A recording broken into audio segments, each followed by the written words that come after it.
The Birmingham Stallions boxed his ears for 3 quarters and wound up beating the General.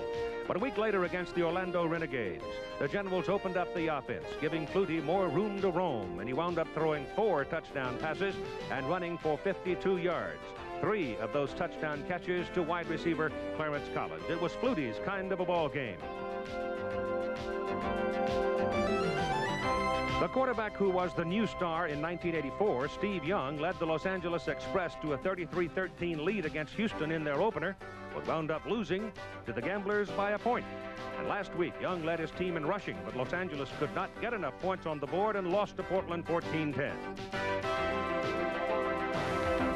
Today, these 2 quarterbacks, worth about $16 million, representing the pinnacle on today's sports marketplace, will meet at the Meadowlands, both determined to prove their worth in professional football. As ABC Sports presents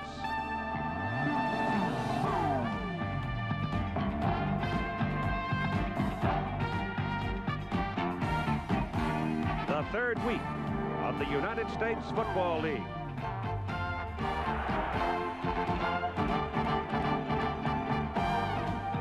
The Los Angeles Express and the New Jersey Generals.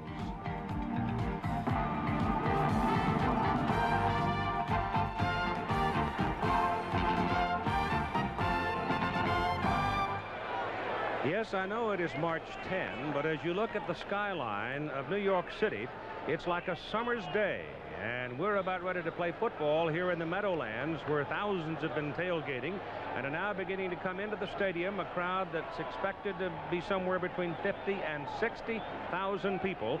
And it was announced just a few minutes ago that this will be the site of the 1985 USFL championship game. The United States Football League today, featuring the Los Angeles Express and the New Jersey Generals, an exclusive presentation of ABC Sport. Hello again, everybody. I'm Keith Jackson with a bad cold, along with Lynn Swan, our analyst for the ball game today. Swanee, the weather's shocking because a year ago we had snow and ice in the works here, but I think equally shocking to a lot of people about the USFL is the fact the Los Angeles Express is 0-2. Well, the weather is a pleasant change, and the Express, well, you're right, it is shocking. People expected much more out of them because they have all the talent in the world on paper. Now, the offensive team led by Steve Young and Doug Flutie are both known for their running as much as they're passing. But for L.A., they don't want Steve Young to run that much. Last week he had 110 yards and they still lost the ball game. What they would like for him is to throw the ball down the field, so the New Jersey Generals will be trying to keep him in a situation where he feels pressure and wants to run and not throw the football. Well, you know, when your quarterback is your leading rusher, you got a problem, don't you? You're in big trouble. That's right. Flutie, on the other hand, you let him start running around, and they're working toward that end. That little guy will beat you. Here's where running has been an asset for Doug Flutie. If a negative is his size, then by rolling out and scrambling, he gets into a position where he can see downfield and it becomes an asset. They don't want Doug Flutie to scramble, because when he scrambles, it's like the old days at Boston College. He might pull a miracle out and come back and beat you when you think you've got him down. They want to contain him, but to contain him and make them go to a more predictable offense and running the football is still a problem, because the man who runs the football is Herschel Walker, and he's tough. Yes, he certainly is. Well, for Flutie now, he has had a month to get the handle on things, and this being the 3rd game, you can expect that he'll be playing with more confidence today. For Steve Young, the quarterback of the Los Angeles Express, this is sort of a homecoming for him, because Greenwich, Connecticut is his home. And he feels the pressure, I am sure, about being 0-2. Here he is right now with our colleague Tim Brent. All right, Keith, Steve and I were just talking about that pressure. You know what a competitor this man is, and it's driving him crazy. It has to be on your mind that you are 0-2, and put a little bit more emphasis, I guess, on this ball game. Oh, no doubt about it. It's driving us all nuts. We're all winners. We're used to winning ball games, and we just haven't played as a team the first couple of games, but we're looking to have a great week of practice. We'll be fine. Steve, let me ask you this. Are you trying to do too much yourself, trying to get this offense generated by running too much? You're going to try to stay in the pocket more? I have to. We have to get the on-time ball, get the offensive passing game going with the throws on time rather than the scramble situation. I'm running too much, and we got to sit in the pocket a lot more. Got some AstroTurf ferns last week, and I know here we are again on synthetic turf. Will that bother you at all? Well, not really. I patched him up, and a week for me is giving me some good time to heal. I'll be fine. You have your best games on AstroTurf. Let me ask you this now. Your mom's been on the phone all week. How many people are here? This is just down the road from where you went to high school. We have hopefully about 100. I wish they were all right here behind my bench, but they're all over the stadium. But we got about 100. My mom did a great job. All right, good luck today, Keith. All right, he seems very loose, Keith, and he's ready to play. He is relaxed, that is apparent, but at the same time, he is a very aggressive athlete, and he simply does not accept the fact that he's going to lose, and I think that's probably the reason that has led his coach and the offensive people to suggest to him, stay in there a little longer, because when he gets a little frustrated, his first move is to pull it down and do it himself. Well, because he's been able to do that for so many years. He has confidence in himself, and as we've said, he's an outstanding athlete with big running capability. But they want him to learn to be an experienced quarterback, to learn to read the defenses much better, put the ball downfield in the air to broaden their offensive attack.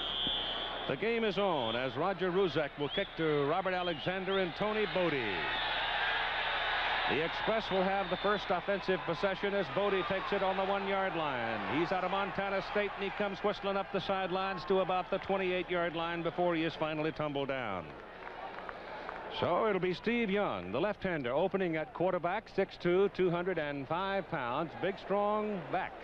And behind him in the backfield will be Mel Gray. And Tony Bodie will be one of the slots or H-back. The wide receiver will be Dwayne Gunn and JoJo Townsell, and the tight end will be Gordon Hudson, who was a teammate of Steve Young at BYU. Townsell only saw the ball a couple of times last week against Portland. 298. They go to the ground, give it to Mel Gray, 175-pounder out of Purdue. He moves from the 29 up across the 30 to about the 31. Picked up a couple of yards where Tom Woodland brought him down. Up front, it is Gary Zimmerman, 280 at tackle. Derek Kennard, 285 at guard. Mike Ruther at center today, 275. Mike Durrett at guard, 270. Jeff Hart, 275, the other tackle. Jeff Hart, of course, out of Oregon State, 10 years of pro football, came out of the NFL. And let's listen to Steve Young, who's wearing a microphone. Little tiny microphone in the helmet. Young straight back on second down. Goes down the middle with it for Townsell. And overshoots him, and it should have been intercepted by the Generals. Number 27, Gregory Johnson, had that ball on his fingertips and just simply didn't go up and concentrate and bring it down. Defensively for New Jersey, they line up with Lockett, Woodland, and Byrne as the front three, and they're all tough. Lynn Madsen, Matty Yace, and Gilbert back them up. The linebackers are Weddington, LeClaire, Joyce, and Leopold. And the secondary, Justin, Preston, Johnson, and Ken Johnson. Come back. It's set. 298. 298. Huh. Out of the shotgun. Now unloads it, and that one could have been intercepted. It's off the hands of John Preston. So he was looking for Townsell that time on successive passes, and both times Townsell had double coverage. JoJo Townsell was open quite a bit last week in the ball game. Steve Young couldn't find him because he was running out of the pocket. So you have to assume that during the week they got together, talked about it, and he decided he'd try and find him a little bit more in this ball game. Jeff Partridge is in to punt now. Went to the University of Washington, the younger brother of the Generals punter Rick Partridge, who went to Utah. Jeff averaging 37 plus, low kick. It takes a Los Angeles bounce where it is fielded by number 23, Donnell Daniel. And the Generals run him up the sidelines and lead him out of bounds at about the 45. It was a 40-yard punt with a roll. And so New Jersey will have good field position as Doug Flutie comes on the field for his first offensive possession. And the people behind him will be Herschel Walker, 34, Maurice Carthen, 33. The wide receivers are Clarence Collins and Danny Knight. And the tight end starting today is Sam Bowers, though Jeff Speck, who's slightly injured, will play some. Up front, it is Kerry Lee Rinko, Stroth, Hall, Harris, and Maggs. And now the first snap from the 45-yard line for New Jersey.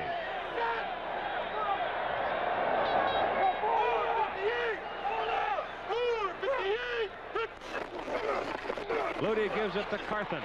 And Carthen, who has just signed a contract for next season with the New York Giants on the other side of town, Moves across midfield to near the 49 for a 6-yard pickup where Howard Carson, the middle linebacker, brought him down.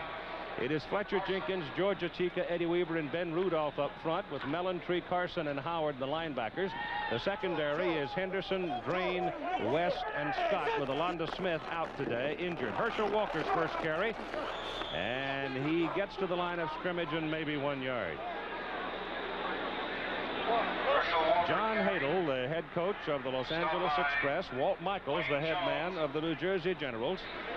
And John Hadle been doing a lot of head shaking, trying to find the key to get his ball club untracked. Whereas Walt Michaels, on the other hand, has a sense of fright every time his quarterback starts roaming around. But that's the Flutie way. Harmon is in now, along with Speck for New Jersey.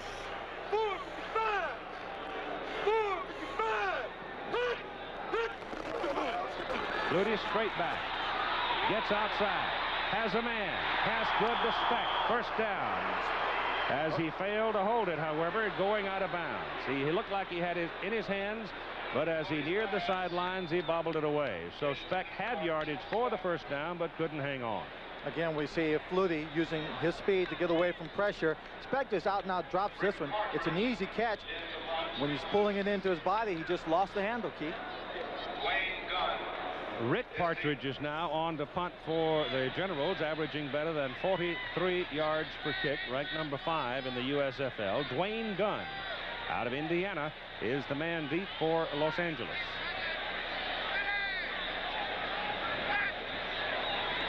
Low snap handled all right by Rick Partridge, and a high hanging punt that Gunn's going to let go, and it takes a New Jersey bounce, and they've got it down inside the 5. Donnell Daniel, working on the kick team, covers the ball, and it's a 43-yard punt. An incredible day of weather on March 10 at Giant Stadium, the Meadowlands in New Jersey, and they marked the contact with the ball as Daniel covered it for New Jersey at the Los Angeles 6, and there the Express go to work. Handed off to Mel Gray, goes right, zigs left, and picks up a couple of yards out near maybe the 9, where his forward progress is marked. The officials for today's ball game: Ted Humphrey, the referee; Dave Fuller, the umpire; Bob Walker, the head linesman; line judge is Tony Bateri; the back judge Richard Eichhorst; side judge is John Everett; and the field judge is Michael Looney. We have a small microphone in Steve Young's helmet. Reset! 190! 190! Quick pop to the sidelines, gets it over to Gunn. Gunn is close to a first down as he gets out around the 17, and that should be close enough for the first as Ken Johnson came across to make the tackle. Jerry Holmes out with an injury, and of course Gary Barbaro didn't come back this year, did not come off the knee surgery well enough to play. No, he didn't. But Ken Johnson is an aggressive young man playing on the corner position. Right here, Searer gets the ball. Dwayne's over the mark for the first down, but Johnson figures he'll pull his head back beyond that marker. Townsell comes wide to the bottom of the picture. 298! 298! Hey! Throwing again on first down, this time down the middle with it. Catch is made by Townsell, and JoJo out of UCLA moves it up to the 30. That'll be another Los Angeles first down. Keith, the key for Steve Young attacking the New Jersey General defense will be patience. They don't play anything too difficult to read. They drop back, very conservative. And if he takes his time, he's going to find his receivers that come open late underneath the linebackers who get a deep drop. And that's exactly what Townsell did that time. He came in motion, delayed just a second, and he let the linebackers take their drop, went into the area that they created for him that was open. Kevin Nelson, who ordinarily would be a starter at running back, is hurt and out of the lineup. Robert Alexander's in there now. Generals show blitz. The Express pick it up pretty well, but Mel Gray, trying to find a little hole over the right side, runs into Tom Woodland and comes to a stop. 96 James Lockett and 71 Woodland, Keith, both had great pressure. so that when Gary Zimmerman, the left tackle, came across and he pulled on that play, they were already deep in the backfield, and the running back had no place to go. You see Jim LeClaire, the grizzled veteran, number 55. He'll jump in and out of that line a lot to show blitz, but he doesn't always come. Young on a deep drop, runs away from the pressure. Goes down the middle, intended for Hudson, the tight end. John Joyce, number 47, and Bobby Leopold had come across to pick him up. And the pass is incomplete. It'll be 3rd down and about 9. During their career together at Brigham Young University, Young averaged 5 completions per game to Gordon Hudson. They have a good rapport, having played together for so many years. Hudson didn't play last year because of injuries. And confidence in a receiver is maybe probably the most important factor for a quarterback. 215! 215! To the sidelines, a timing pattern, and Townsell gets loose and works his way across to the New Jersey side of the field. He's knocked out of bounds at about the 43 by Gregory Johnson and John Joyce. Get Townsell out there and get him one-on-one, and he's tough. Excellent pass by Steve Young on the sideline pattern. Some speed on the ball, but look how wide Townsell is. But his good footwork right there. He knows exactly where the sideline is, doesn't make a move out of bounds, then he hugs it. He tries to pick up some blocks downfield, all the time trying to protect himself, not wanting to get hit from the blind side by a linebacker. It's set! 290! 290! Gray. He's a slasher, a little scooter, and he pops his way across the 40 near the 39 for the better part of 4 yards on that carry. Keith, most of what we hear Steve Young saying at the line of scrimmage doesn't mean a lot. He's just calling out numbers just as a part of the cadence. But when he calls an audible at the line of scrimmage, you'll be able to tell by his voice inflection more than anything else. Set! 290! The middle instead goes to the corner to Townsell. And Townsell can't pull it down as Kerry Justin was there with him, and Kerry gave him just enough of a tug on the left shoulder to keep him from hanging onto the ball. Now, Keith, Steve Young expects to audible a lot. He saw something, the defense moved. He thought this pattern was open. It's a corner route. He is open. The ball's just a little bit late. But even with that, Townsell has a chance to make the catch, but he's stripped of the football. He's out now, and number 87, Leroy Campbell, comes on, getting his first action. Done right, Gordy. It's set! 298! 298! 3rd and 6. Not a problem. Freddie Gilbert runs him down, the former Georgia Bulldog. That was number 74, Jim Byrne, the right end, who came charging right through the middle of the offensive line to force Steve Young out of the pocket. You'll see him here. He dips inside. It's a little game they're playing. Inside tackle goes to his left, creates an opening on the right, forces him out of the pocket into Gilbert, who's coming up from the outside on containment. Jeff Partridge in to punt. Donnell Daniel deep to receive. Partridge's first punt today, a low one with a bounce worth 40 yards. 10 red shirts up there, but now they drop off. No pressure, much better punt. High hanger, and it runs Daniel back inside the 5 to the 2. But now he gets some help and comes back to the 6, maybe the 7. Pretty good coverage that time downfield by the Los Angeles Express. With 8:09 to go in the first quarter, it was a 50-yard punt. The totals for Walker and Carthen, the running backs for the Generals, most productive a year ago, as you see, but this year a little slower perhaps to start. Herschel did get loose against Orlando for 110 yards. He totals 116 now, and Carthen at 165. Carthen averaging just under 6 yards per carry. From the 6,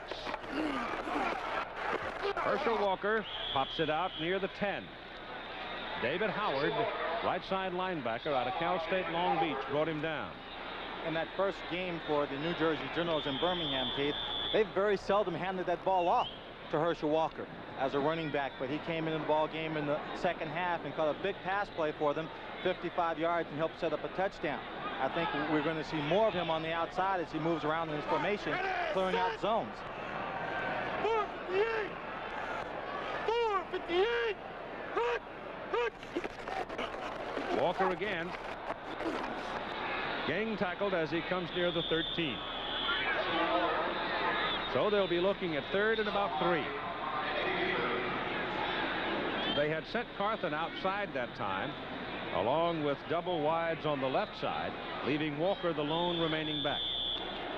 When you see Herschel out there as a wide receiver, it gets your attention. It's a real threat. People seem to forget because he doesn't look like he runs that fast, but he's run a 9.3 in a 100-yard dash. He's wide right now at the top of the picture.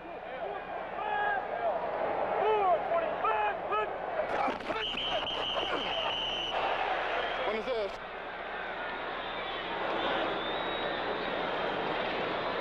That normally means offensive lineman is moved, and that's what happened. Offense, number 22. Still 3rd down. They called it on Flutie. Apparently Doug Flutie and the Cadence either. We'll take a look at him. You see right there, Yep. He started to move. That's a false start on the part of a quarterback. Remember when Tommy Prothro coached at UCLA and Gary Beeben, I remember particularly, Beeben was moving, was swinging a foot just before the snap every time, so give him a little extra head start. Charlie Weaver loved that sign. Pressure. Flutie fumbles the football.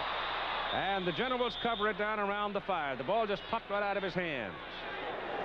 And so it was almost a big break for the Los Angeles Express, but Kerry Lee Rinko, number 68, was the man that covered the football. And now Rick Partridge comes in to punt. You see him, he wants to throw the football. He's got one hand on it. When he takes off to run, he doesn't bother to change the grip. And right there, he just flips right out. You have to be very careful in that situation in the crowd. They're very lucky to get that ball back and be able to punt it away. Rick Partridge standing at the back of the end zone.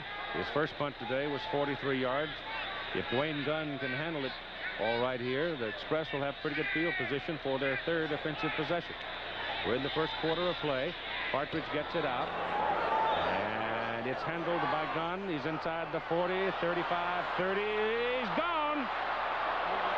Touchdown, Los Angeles.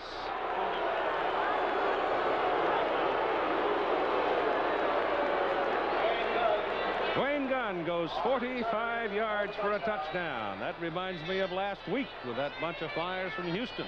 Gerald McNeil took one and ran it 79 yards for a touchdown. We have to give partial credit for this touchdown on the punt return also to the Express punters Jeff Partridge, because when he punted, it took the Express out of bad field position. The defense comes on, they hold him in 3 plays. Now they punt the ball away, and he did the one thing a punter should always do. Don't waste time with a lot of moves. Make the first man miss and find that wall, find an opening, and just head straight forward with speed. Zendejas for the extra point. It hits the left upright and kicks back on the field. And oh my, how many times? He'd gone 40 straight, including the playoffs, without missing an extra point. And all of a sudden, well, it was here a year ago, remember, we had Ruzek hit the goalpost on 2 or 3 times. Yeah. It looked like the snap was all right. The hole was pretty good, but he hooked it into that left upright, and it came right back into the end zone. So the Express missing the extra point at 5:33 of the first quarter, leads 6-0. Tony Zendejas, when he misses an extra point, it's news, and he just missed one. First one as a professional. Score in. Portland's out in front of Denver, 7-0 first quarter. Buford Jordan, 2-yard run for the touchdown. I tell you, that Jordan is, with Marcus Dupree hurt for the season, you know Jordan's going to get a lot of work, and I wouldn't be surprised to see him very likely lead the league in rushing.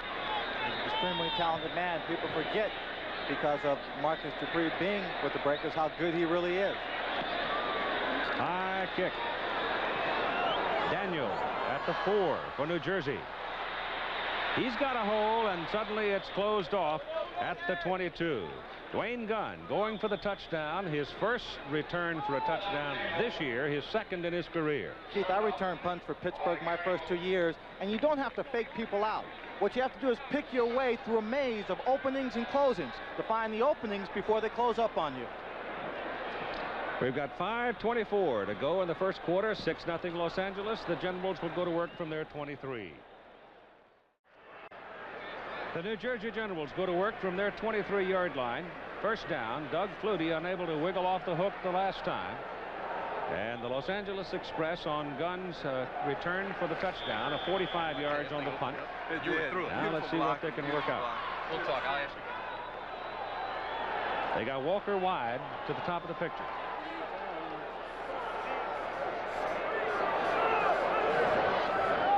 Flutie looking for him. Has to pull it down and gets up the sidelines and comes up across the 30-yard line. Here's Tim Brandt.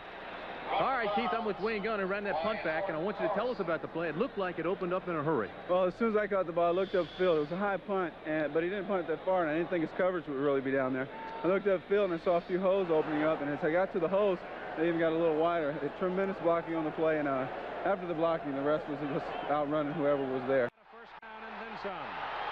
And steps out of bounds at the Los Angeles 45.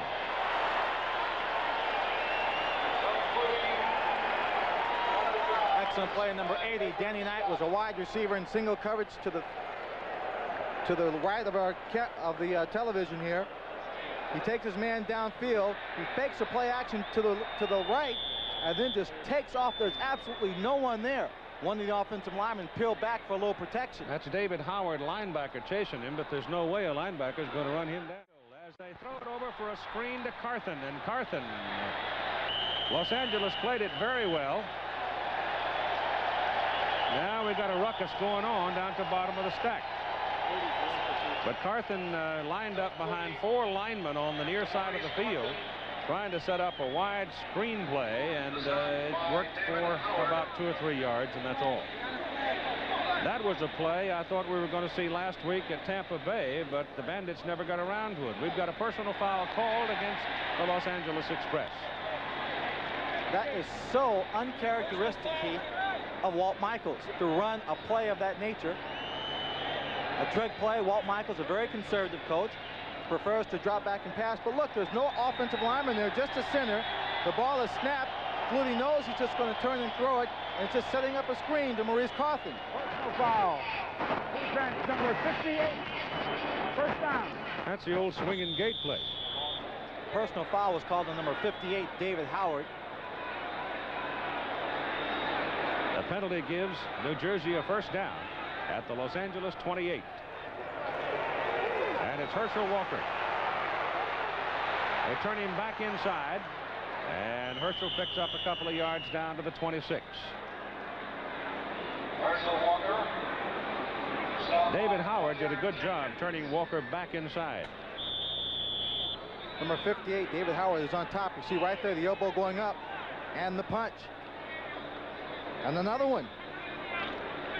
I remember back in a playoff game against Denver. Oh, here we have the same thing again, Keith. The old swinging gate play. Flutie looks at Carthen, but decides this time to keep it. And goes down to the 15-yard line. Number 52, Andon Mellentry, was a linebacker. He was still on that side to make the play. Well, you got 2 or 3 things to consider. One, there is the surprise factor of it. I'm surprised, though, frankly, he comes back with it in the same offensive possession. But at the same time, you got all these people lined up on the left-hand side of the field. You got Herschel Walker sitting up there on the right-hand side as a potential wide receiver. So it's a problem. It's a first down at the LA 15-yard line. Walker with the ball. Cuts it to the outside and goes to the 5. Keith, the brilliance of doing that play at all and then doing it twice, it's the fact that you just can't anticipate it coming from the Generals. You can't coach it. It catches you off guard. Now they come back, run it again, and sets up another play going to the outside. And here on this particular play, this is just all Herschel Walker's speed, his strength, lowering the shoulder, taking on the tacklers. Number 23, Ed Scott. It is first and goal now at the Los Angeles 5. Walker. Got a hold. Touchdown.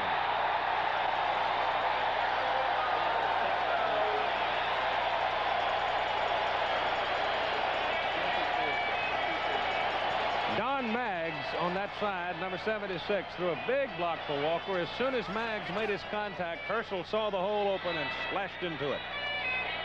Well, after a few big trick plays, they go back to the basics. He gets a lot of people out in front of him. Everyone does a great job. Number 64 was Wayne Harris making a key block, and Herschel using his leg drive, barreling under for the touchdown. Ruzek for the extra point. The place kicker from Weber State gives the New Jersey Generals the lead, 7-6, at 2:59 to go in the first quarter. Now that extra point that was missed earlier by the Express causes, in this situation, the New Jersey Generals to take the lead by scoring the touchdown and making the extra point. And so Walt Michaels comes out, flip-flopping things around and showing some trickery, and it gets him the lead.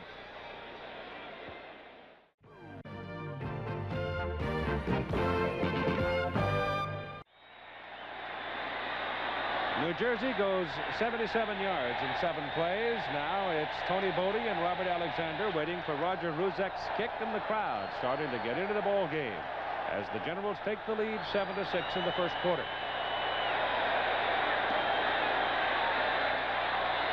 It's to Bodie at the 6.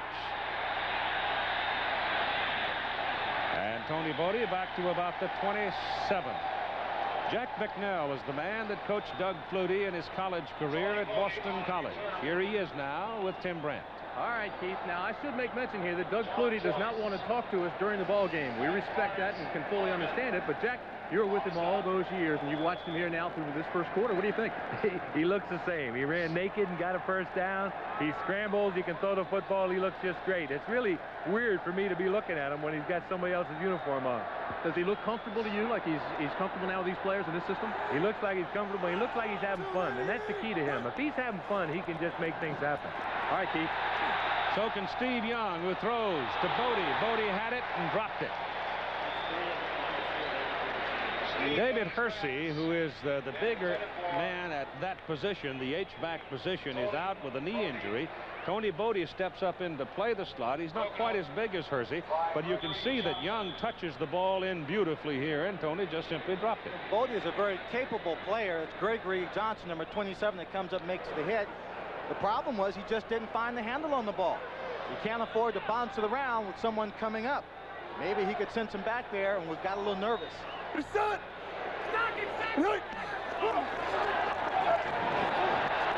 like he wanted to run a quarterback draw for a moment. Instead, has to take it outside, and he's hit out of bounds, and that'll get him a first down. Coming over, John Preston hits Young. He was well off the playing field, and the flag came flying out of the pocket in a hurry.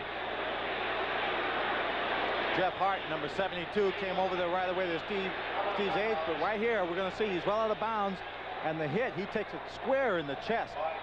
That's the kind of hit, Keith, that will get you hurt, because as soon as you step out of bounds, most people will relax. They figure, well, I'm out of bounds, the play is over, it's dead, I can't be hit. There are people along those sidelines, the markers are there, the bench is there, and they don't always clear out of the way fast enough. I imagine that brought a quiver to John Hadle. Oh, yes. The penalty moves the football out near the 45, where it's a first down. 2:10 to go in the first quarter. The Generals leading 7-6. Los Angeles missing an extra point. Reset! 298! 298! Looks down the middle. Nobody there. Is caught and dropped short of the line of scrimmage at the 43. Brought down by James Lockett. Keith, he did have someone there. Number 83, Dwayne Gunn, was coming across the middle. I don't know if Steve could see him or not, but had he led him to the outside, Dwayne Gunn could have come across, picked that pass off, because the wide receiver at the bottom of the screen, Townsend, had cleared out the entire zone. We'll take a look at it now from our end zone camera. You see the play action. He's going to be in the center of this pocket. He's going to step up. You can't see Dwayne Gunn. He's going across the middle of the field. Right here, if he's looking up, he can throw the football. 219! Second down and 12. That's picked off. No, it's dropped. My goodness, the man in the red shirt had it right in his stomach and couldn't hang on. Number 26, Kerry Justin. Pass intended for Townsell.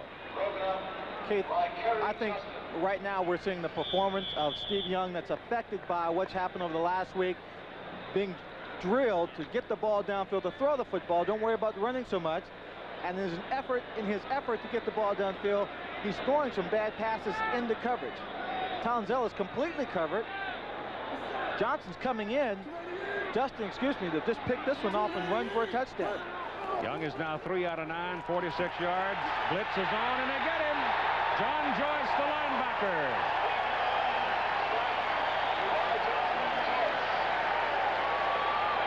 So the Generals blitz more this year, I think, than we saw him through a half a season last year. And they get Young this time for the third sack of the ball game. In an effort to change up, to make things a little more difficult for Steve Young to read and get comfortable, they start blitzing their linebackers. The coaches said they're going to change up just slightly, so he can't just sit back and read simple and conservative defenses. Jeff Partridge to punt. Daniel coming across, takes it at the 36. And he is down at the 38. So we've got 55 seconds to go in the first quarter. And the Generals now with good field position after that 34-yard punt.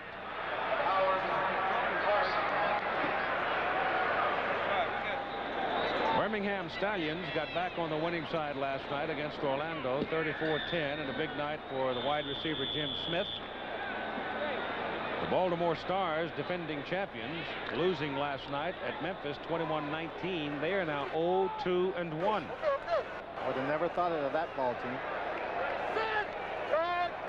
388!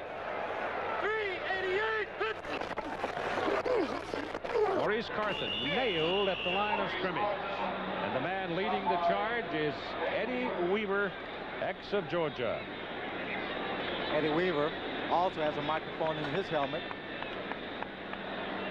We'll see him, Keith, moving around that defensive line.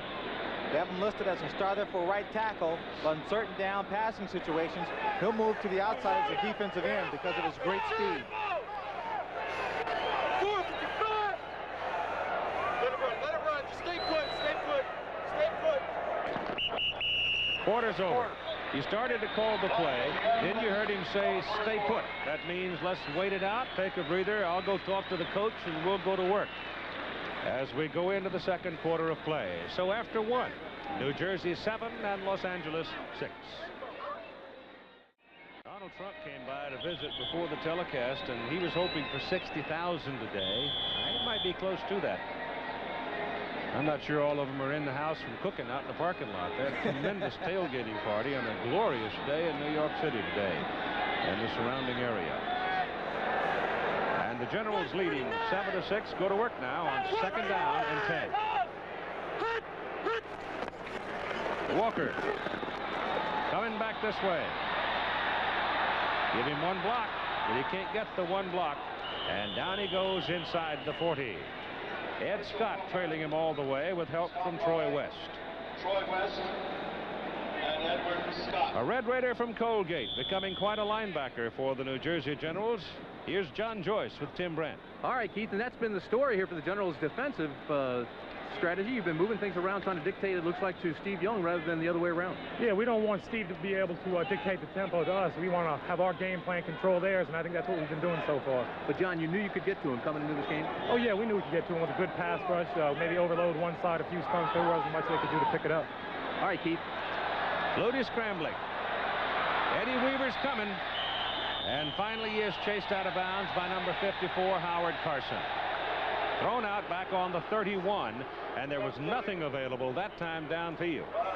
Well, there is a downside risk of a scrambling passer. He runs around in the backfield, and there's nobody to throw to. He takes a sack. You see the first quarter stats, New Jersey leading there on the strength of their one sustained drive for the touchdown, the Herschel Walker touchdown. Stats don't reflect the special teams where L.A. scored on 83 Dwayne Gunn's punt return for a touchdown. Gunn's got another shot at it right now, Swanee, as he goes deep on 4th down and 17. Rick Partridge has kicked twice today, 43 and 40 yards. The Partridge brothers being featured. A low snap, rolls around, pressure's on. He's looking for some help and can't get enough. And he is thrown down at the 25. And so the Express load up and go after the punter, and with the low bad snap and Partridge not being able to come up with it cleanly, the Express make a break. You'll see here he just bounces. When it bounces, he doesn't get a handle on it. He's bobbling it, gets down to the ground. Now he's looking for some room. He still wants to punt it, finds out he can't because of the pressure, goes down instead of fumbling the football in an effort to punt it. And so Los Angeles now with a golden opportunity, the ball at the 25-yard line in the opening seconds of the second period.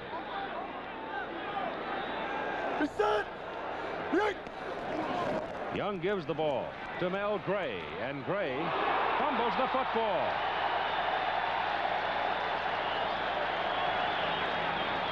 Let's wait a minute. New Jersey's claiming it, but the man in the striped shirt hasn't said so. See what I mean? Covering the ball, Gray. Gray was hit. He was really popped, and the ball came flying loose. Gray came flying out of the backfield. All the speed in the world. Looks like he might find an opening, but watch 25 Preston as he comes up. Someone else came along up with Preston. Leclerc, 25, 55, held him there as Preston just came up and unloaded, popping the ball loose. Wound up with a 2-yard gain from the 23. 290! Gray going wide. And inside the 20 to the 19. Mike Weddington, the outside linebacker on that side, brought him down. He did a real good job of getting there. Number 72, Jeff Hart, was out there leading that particular play. Looked like he was in position to make a good block.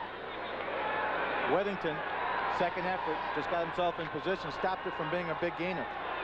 They need about 3.5 yards now to keep the ball. Otherwise, they'll have a decision to make.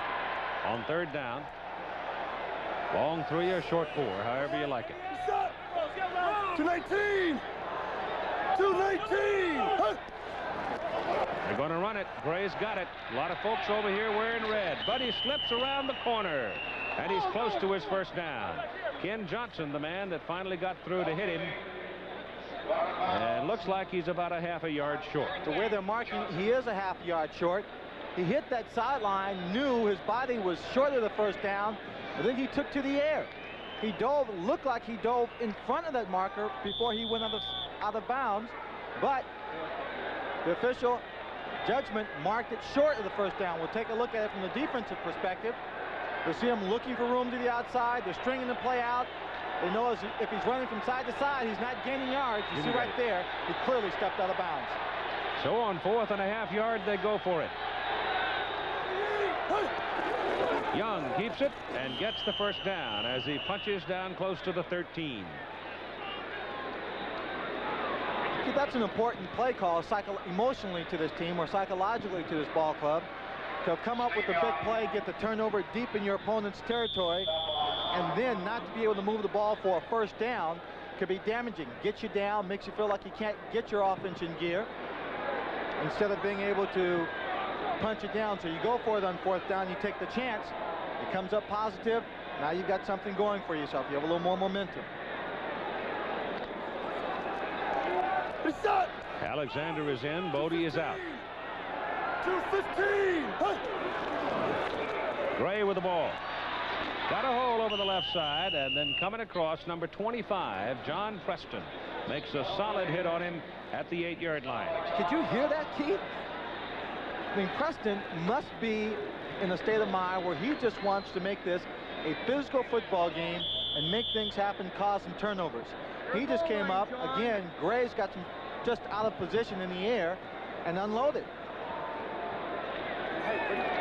Gray has picked up 20 yards and 8 carries, but he did take a lick, I'll tell you that. Whack.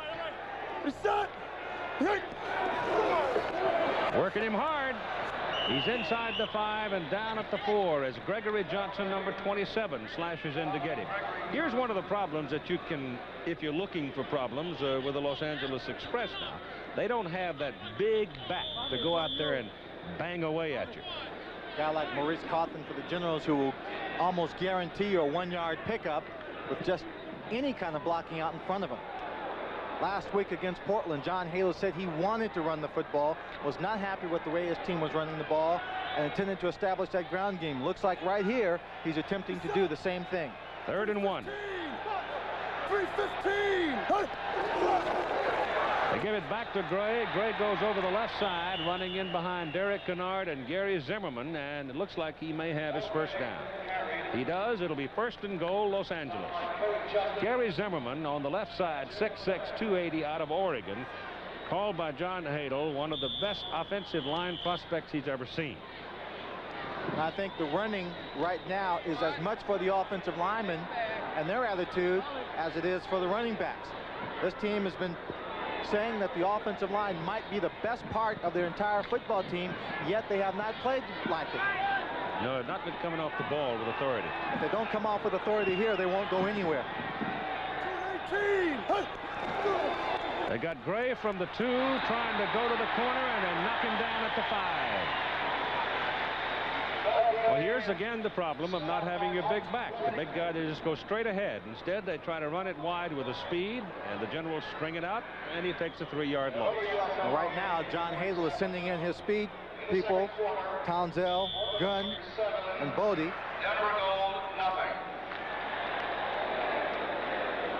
What he's going to do now is put his receivers in, give it the appearance of a pass, and hopefully it'll spread that defensive team out just a little bit, giving them a little bit more room if they choose to run the football. 298. Young looks to throw it. Burns after him. Steve dives for the corner, and he is short. He's out of bounds just inside the 4. Number 74, Jim Burns, 6'4", 280, pursuing Young. Steve tried to outrun him past the corner, but couldn't quite do it. Well, Steve could outrun him. He just ran out of territory to run in. You see him here, he's looking for the quick pass. He doesn't have it, so now he starts to use his speed. Right here, I think I would have thrown it, Keith. But, of course, with his kind of speed, Steve Young runs a 4.4 in the 40-yard dash. He has the confidence that he can get in. But Jim Burns just pinched him. Hudson was available early, and then the receiver just started milling around down in the end zone. Nobody really broke for the open territory. 2:15. Give it to Gray, and Mel Gray is held. They stack him up on about the 2-yard line, and that will bring out Tony Zendejas for a field goal try. I don't believe you're going to get in professional football. I don't think you're going to get in all that many times running wide. You can, if you've got the people who are going to cut down the pursuit of that defensive line. This time, their offensive line, the Express offensive line, like we said, wasn't firing off the ball. They weren't driving people away from the line of scrimmage. 19-yard field goal. He's 17 out of 18 in professional football from inside the 40. Drills this one up and good.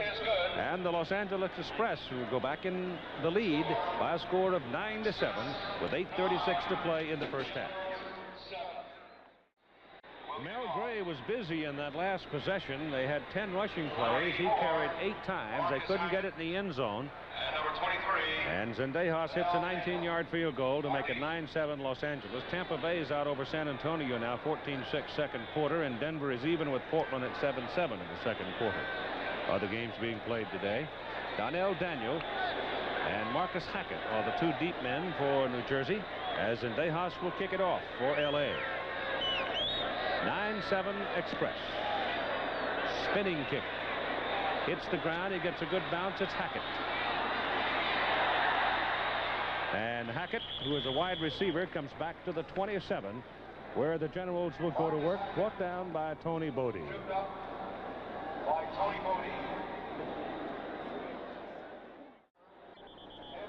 From the 28 now, New Jersey trailing by 2 with the football first down. And let's see if the old coach has got something else up his sleeve. I'd be a little nervous about what he might have there. They go double wide to the bottom of the picture with Knight and Collins. Flutie rolls it that way. He's got Knight. Throws it to him.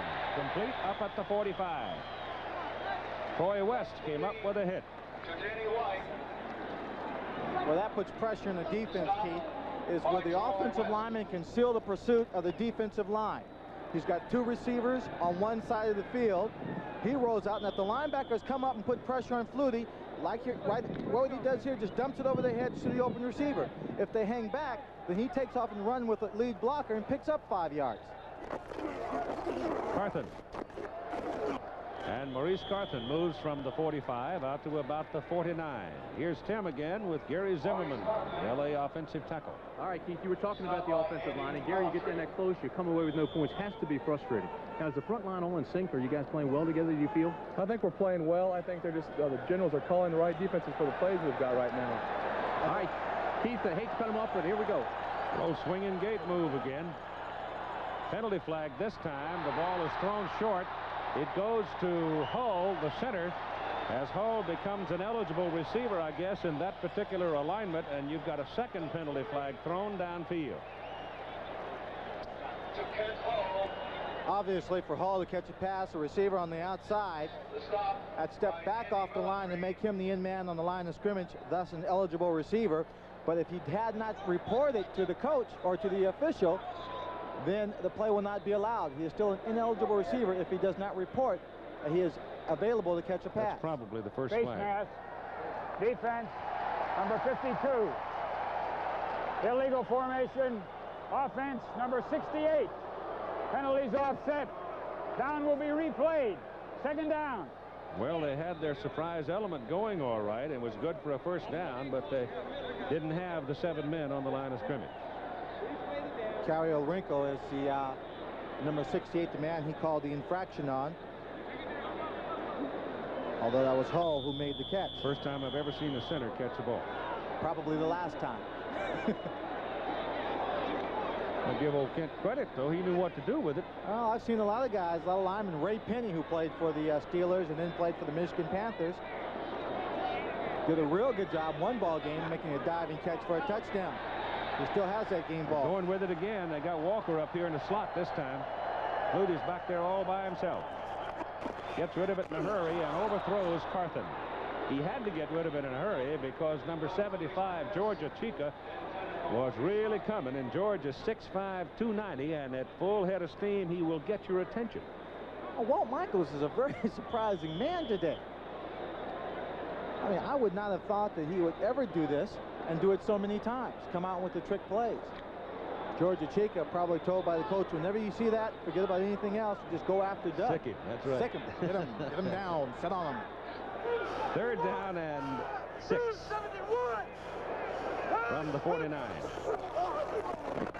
Out to Walker, and it's overthrown, and Flutie was turned upside down that time. Howard Carson was blitzing and rolled him over, and Herschel had no chance to get to that one.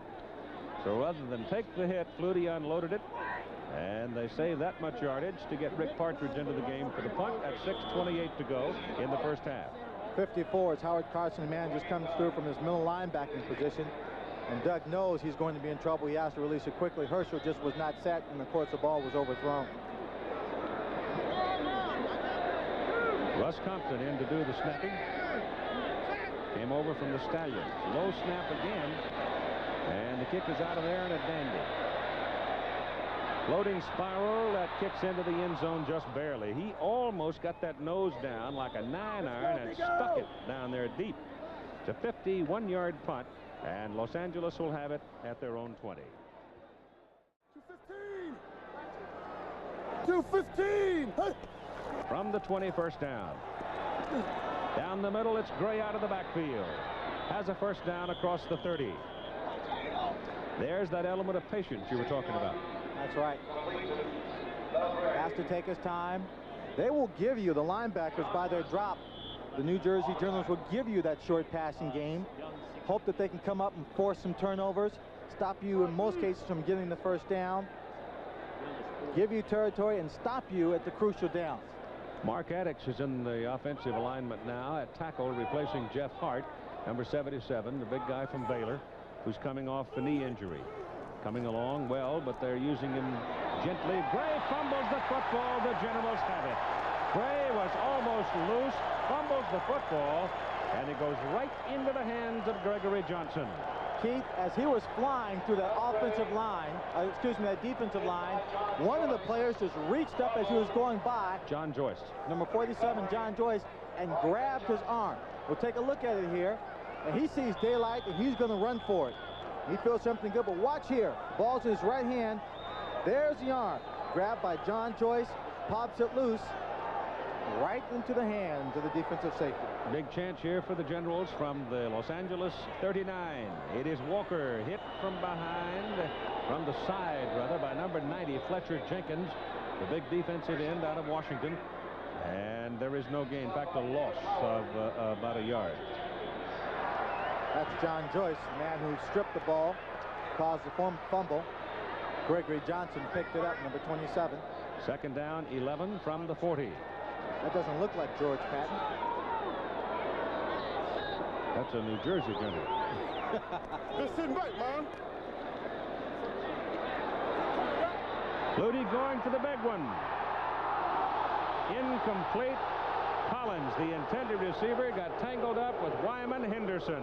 Well, Keith, I don't know. I could have sworn that one might have been called pass interference. Well, the man was right there. Take another look. We'll see it here. That's number 82, Clarence Collins, is going on there. There's the contact. Official may have decided that both receivers were going for the ball, and which they're allowed to. What helps in this call for the defensive back is the fact that he's turning back, looking at the football and not the receiver. And the receiver, Collins, seemed to veer into him, didn't he? Yes. 3rd and 11. Flutie throws down the middle, intended for Speck. The pass is incomplete. The coverage by Troy West on that play against the tight end. And so it brings up 4th down. So New Jersey is 0 for 5 on 3rd down conversion so far in the ball game, with 4.5 minutes to go in the first half. It'll be a punt. Rick Partridge, who's had a little trouble getting low snaps from Russ Compton.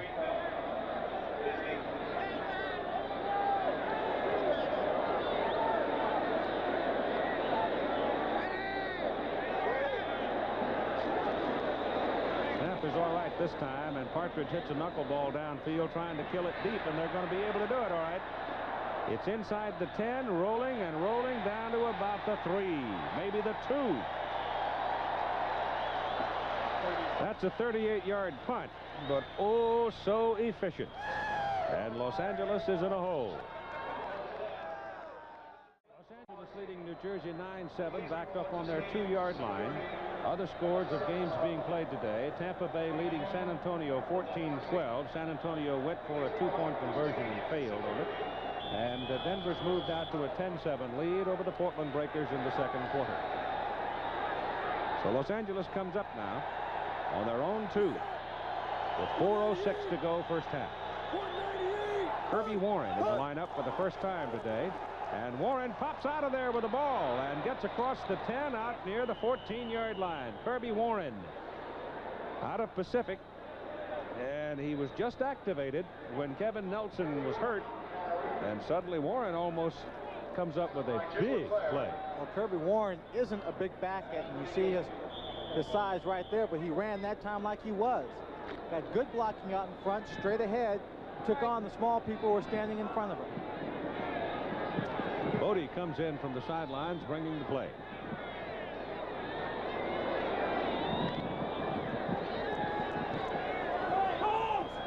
He's set. 219. 219. Hey. Young wants to throw. Does go toward Townsell, and it's intercepted by Kerry Justin. That was a great interception and play by Kerry Justin, Keith. He came up on the receiver, tipped it up in the air, and never lost sight of it. Ball intended for number 26, JoJo Townsell. Steve Young had time to throw, looking downfield, started to run, finally found him. We'll take a look and see it from Steve's perspective. He rolls out, trying to buy a little bit more time. And he's got a receiver back to his left, but there were defensive people all around. Now he pops it in the air, and look at the concentration here. When he pops it in the air, Steele sees the football, picks it off, and now it's New Jersey with a chance to score. 3:04 in the ball game. Second turnover in 2 minutes and 20 seconds. Big opportunity here for New Jersey from the 17. Walker inside the 10. Herschel running with authority today. I'll say this, the New Jersey defense is certainly giving the offense opportunities. Partridge also on that punt to pin them down inside the 5-yard line. Herschel now 9 carries, has picked up 34 yards. The ball is just touching the Los Angeles 7.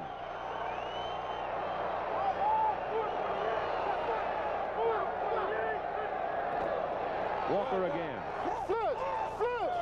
And he is whacked down short of the line of scrimmage. Coming in, Fletcher Jenkins, number 90. Fletcher Jenkins, the left end, just came slanting down from the left side, grabbing Herschel Walker around the legs. Coming up on the 2-minute warning in the first half. They will not take the snap. So with exactly 2 minutes to go in the first half, Los Angeles 9-7, but New Jersey is knocking on the door. It'll be 3rd down and about 2 from the LA 8. There's a professional football league that believes having fun is the most important business at hand.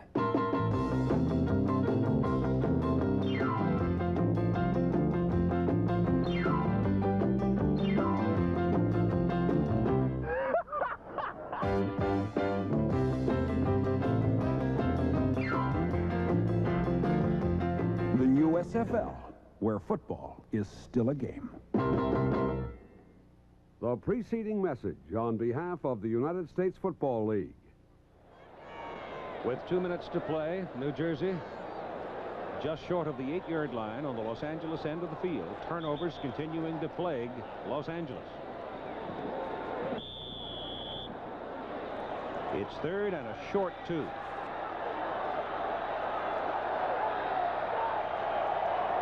Walker is the deep man.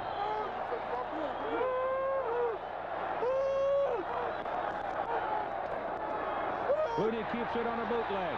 Gets around the corner. Dives into the end zone. There's the speed. Number 76 was out there chasing him for Los Angeles, Ben Rudolph, but he just simply outran him. There we see Walt Michael smiling.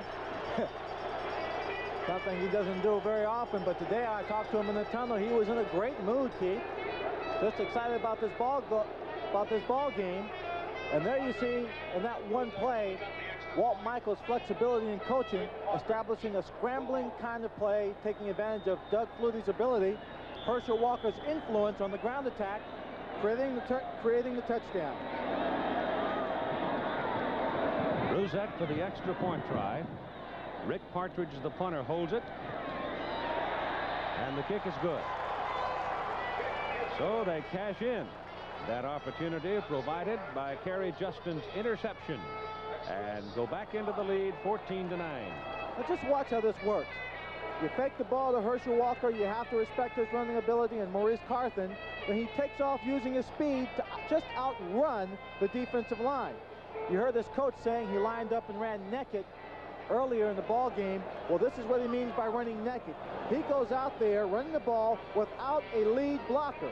That means he's all alone, no one to give him any interference. Just he and the defensive line and his speed. Watch him here. He heads for the corner. Looked like it might have been a clip there. I don't know, but receiver may just have fallen down. That was Sam Bowers, number 89, the tight end, who was on the ground as Doug Flutie went into the end zone.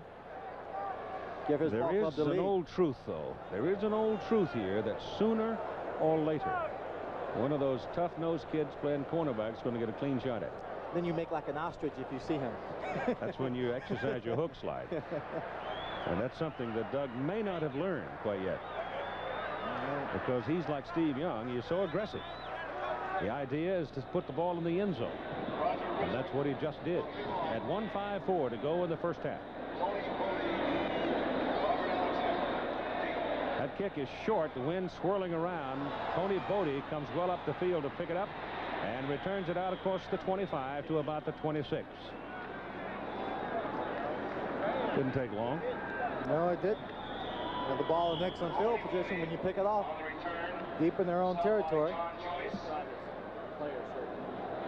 You've got a general shaken up. Timeout on the field for the injured player as Young goes out.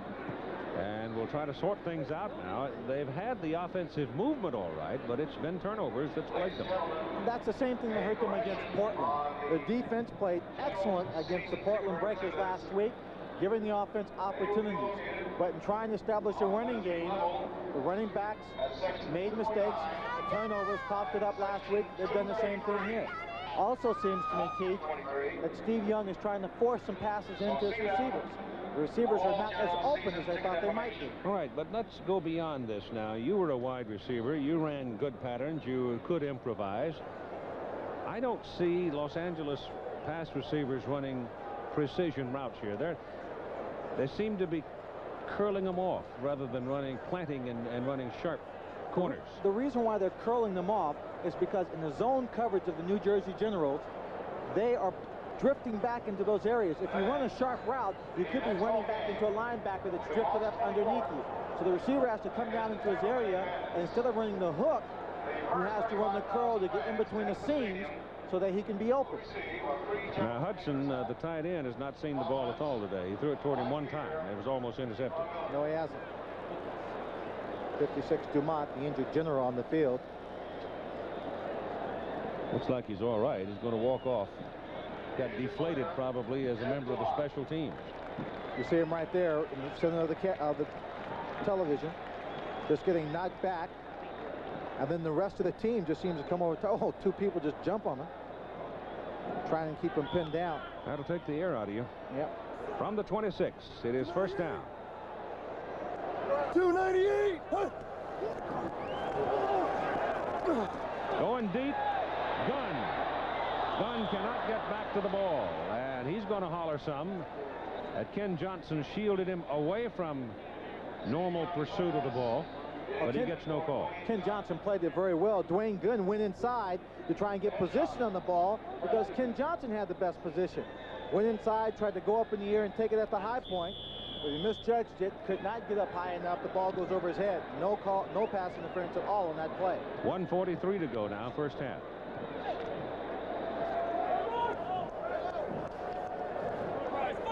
Set. 215. 215. Looks down the middle on that play. Looks for Hudson. Goes instead deep to Gunn. Gunn is at the 45 and down at the 46, and that'll be a Los Angeles first down. In case you're wondering why he's able to have the success here passing the ball, Keith, when he wasn't earlier, it's because the defense for the New Jersey Generals is in their prevent coverage. They don't want the big touchdown. They're giving them more room underneath. Steve Young drops back. He realized this is going to happen. He's patient. He waits for his receiver to open up in the big hole that's created across the middle. Los Angeles with 2 timeouts remaining. It's now Tampa Bay 17, San Antonio 12, as John Reeves is beginning to crank up now. That's what we've got for you at halftime. We'll have a talk with the USFL Commissioner Harry Usher and look at some highlights from a couple of games last night. For John Reeves, 14 out of 18, 207 yards in the first half for Tampa Bay. So John, who's had a couple of tough outings, is now starting to make his move, it appears.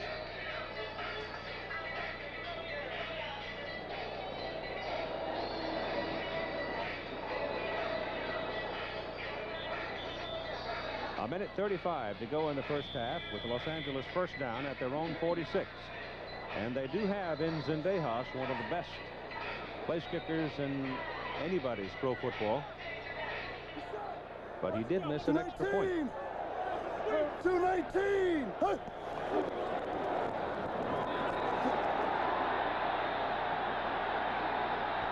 Young scrambling. Finally gets it away and overthrows Townsell. JoJo Townsell had come across the field and had broken away from the linebacker John Joyce, but Young, running for his life, just simply couldn't get it to him. That time, Keith, the receivers did a good job of staying with their routes because the routes were taking quite a bit of time to develop. And as Steve Young saw himself under pressure, used his running ability to scramble to buy that extra time. Unfortunately, throwing on the run, he threw it over Townsell's head. They used up 18 seconds on that play. It is 2nd down and 10. 215. 215. He's in good shape. He's hardly puffing. Pressure from the backside. And down he goes, Mike Weddington. Weddington coming from the back door, runs him down. Big loss on the play. And you've got 1:18 to go now as Los Angeles hurries to the line of scrimmage without a huddle.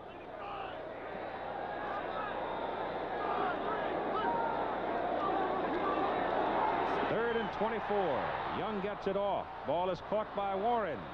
And Kirby Warren is wrestled down at the 40. John Joyce made the hit on him and will bring in the punter. You've got 55 seconds on the clock running now. And I would think New Jersey will be very happy to go to the clubhouse leading 14-9. Oh, right now they call a timeout. Stop the clock with 56 seconds up there. I keep forgetting Flutie's playing for him now. As long as there's time on the clock, Flutie always thinks he can score. So New Jersey spends a timeout. That leaves them 2. Georgia Tech today beat North Carolina 57-54 to win the ACC championship. It is the first one ever for Georgia Tech. And I imagine they're dancing around in Atlanta. Keith, they have number 84, Marcus Hackett, in there, and also number 24, Terry Daniels.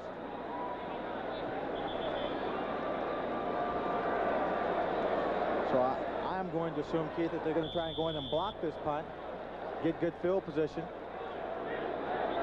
well, take the got chance. 10 up there.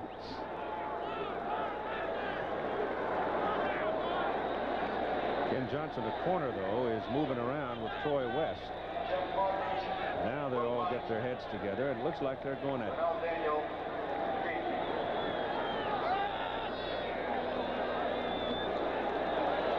No pressure. Low kick, though, and Daniel should have some room at the 15. Downfield, Troy West grabs him by the pads and throws him down at the 16. So Jeff Partridge delivers a good punt of 46 yards, and Daniel is able to return it only 2 yards. Right now, let's go to Tim Brent. All right, Keith, I'm with Mr. Flutie, Richard Flutie, and I've got to believe that your stomach's a little bit tighter than maybe Doug's right now. Well, not really. I'm pretty used to being excited. I'm just filled to death with all the new wrinkles on the offense. I think if people would get out of their living room and come on out and watch the game, they could really see how pro football can be fun again. Did you know about those new wrinkles before the game? Doug was talking to me before game time, charting out the plays and showing me. That excites him. So the offense really has changed somewhat to use his ability to scramble. Well, I guess so, and I think that's smart. Are you happy? Very happy, very happy. If we win, I'll even be happier. But he seems to adjust it quite well. Yes, sir. Yes, sir. And we're thrilled to death with the way things are going so far. Did Doug feel the pressure coming into this game, or has it alleviated somewhat? I think each team that's new to them will create a new pressure. But I think overall the experience has to help them. All right, Mr. Flutie. Thanks for stopping by. Thank you, Tim. All right, Keith. Richard Flutie. From Natick, Mass. He's a pretty good salesman, Commissioner. He did Doug's dad did quite a sales job for you just now, yeah. Well, he screened all the agents while Doug was in school helping Doug Selective. Now he's going to promote them a little bit more. Back he goes to throw on 3rd down and 7. Goes deep with it down the middle. Walker, and Herschel can't get to it. Herschel had drawn double coverage and could not break away, covering Ed Scott and Darrell Patillo. There you saw Herschel Walker's version of a complaint because he felt he was interfered with, and he motioned to the official. Now, when he throws the ball, he's not open. But again, Herschel's got great speed. You see him motioning back. He wants a pass interference penalty called. But you throw the ball out there and you try and let Herschel run under it. Flutie has now missed 6 in a row. And with 17 seconds to play in the first half, Rick Partridge is in. New Jersey unable to move the ball. He'll punt it away now. He's having a pretty good day with the foot, except for the one bad snap he couldn't handle and was nailed. Pressure on, gets it off. Must have made contact with the ball. There is now, you get a late flag here as Partridge was nailed, but Los Angeles is arguing somebody tipped the ball, and Rick Partridge is down on the ground. He really took a lick from John Higgins as he came flying in. And I don't think this is any play acting on his part. No, he no took foul on the play. Yep, they did tip the ball. If you tip the ball and then make contact with the kicker, there is no penalty. We'll see it again. See just who makes the contact. There's the ball right there. The ball must have been tipped. It was Higgins got a piece of it, I think, before he hit the kicker Partridge. So Partridge was stretched out, and he made the hit on him, and down Rick went, and he is still down. It looked like to me like he was holding his hip. The reason why the penalties are so severe for roughing the kicker is because of what you see right there. The leg extended. He is so unprotected. That time, in an effort to make the block, wasn't intentional. He was exposed, and now he comes up with an injury.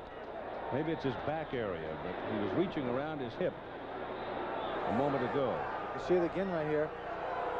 And again, the rule says if you make contact with the ball before you hit the kicker, then you can stretch him out, and that's what they did. But Partridge is up now, walking off the field. Keith, even if he had not made contact with the ball on that play, I don't think they would have called a penalty because he was actually blocked to a degree into the punter, which is also not a penalty if he hits a punter at that point. And the official threw the flag, I think, just as a precaution, so that he could double check to make sure he was right in his first impression that it was tipped.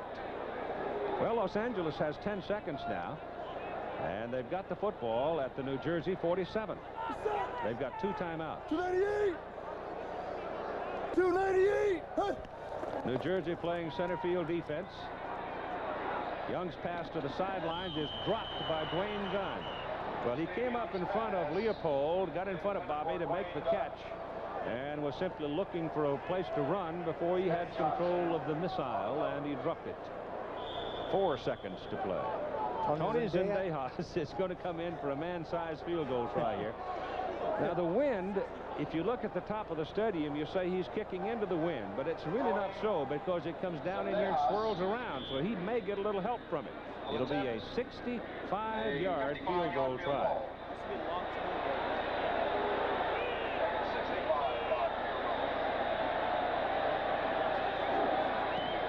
He bangs it. Whoa, just short. Just short. He got about 63 yards on it, and it came up about 2 or 3, maybe 4 yards short of the goal post.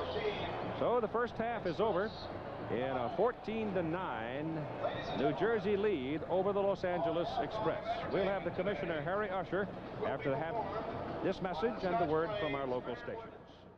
The numbers on Steve Young in the first half, but he's going to have to watch the New Jersey offense for a while before he gets the ball again, because Los Angeles will be kicking off, and this man will be handling the ball, Doug Flutie. The deep people for New Jersey are Rod Pegues 30 and Donnell Daniel 23s, and Dejas will kick it away for Los Angeles. 14-9, New Jersey leads.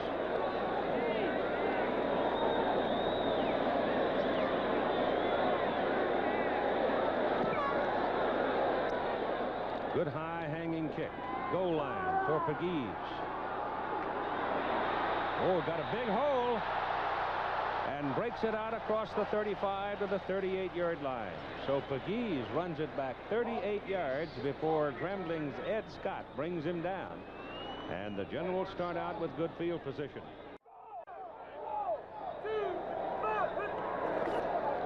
Second down. Walker gets a good block from Carthen, but can't get around the corner as there's good pursuit by Andy Mellentry, number 52. And the gain is up across the 40, close to the 42.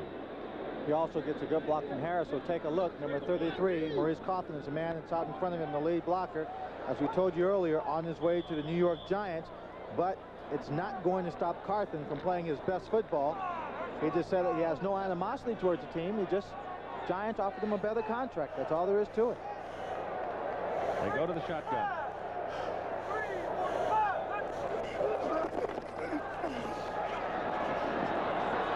Flutie wanted to go deep. Does now. And he's got Collins. Cannot get it. Collins had turned the other way, but more importantly, he had turned Wyman Henderson all the way around. Henderson did not know where the ball was, and then Clarence couldn't get back to it. He turned him around, and when he released the ball, Keith, he threw it high, which gave Clarence enough time to judge where the ball was going and turn around and make a play on the ball. Doug Flutie had to see all that open field and decided to take a chance. What he didn't see, however, was number 81, Jeff Speck, his tight end, breaking wide open across the middle. Rick Partridge all right now after being clobbered a little while ago. He's in to punt.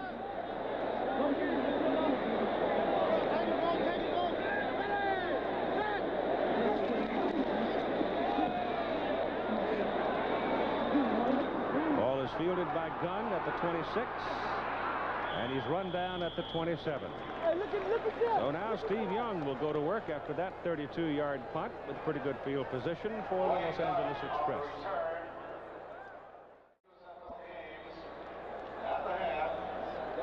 The Los Angeles Express now going to work from their 27.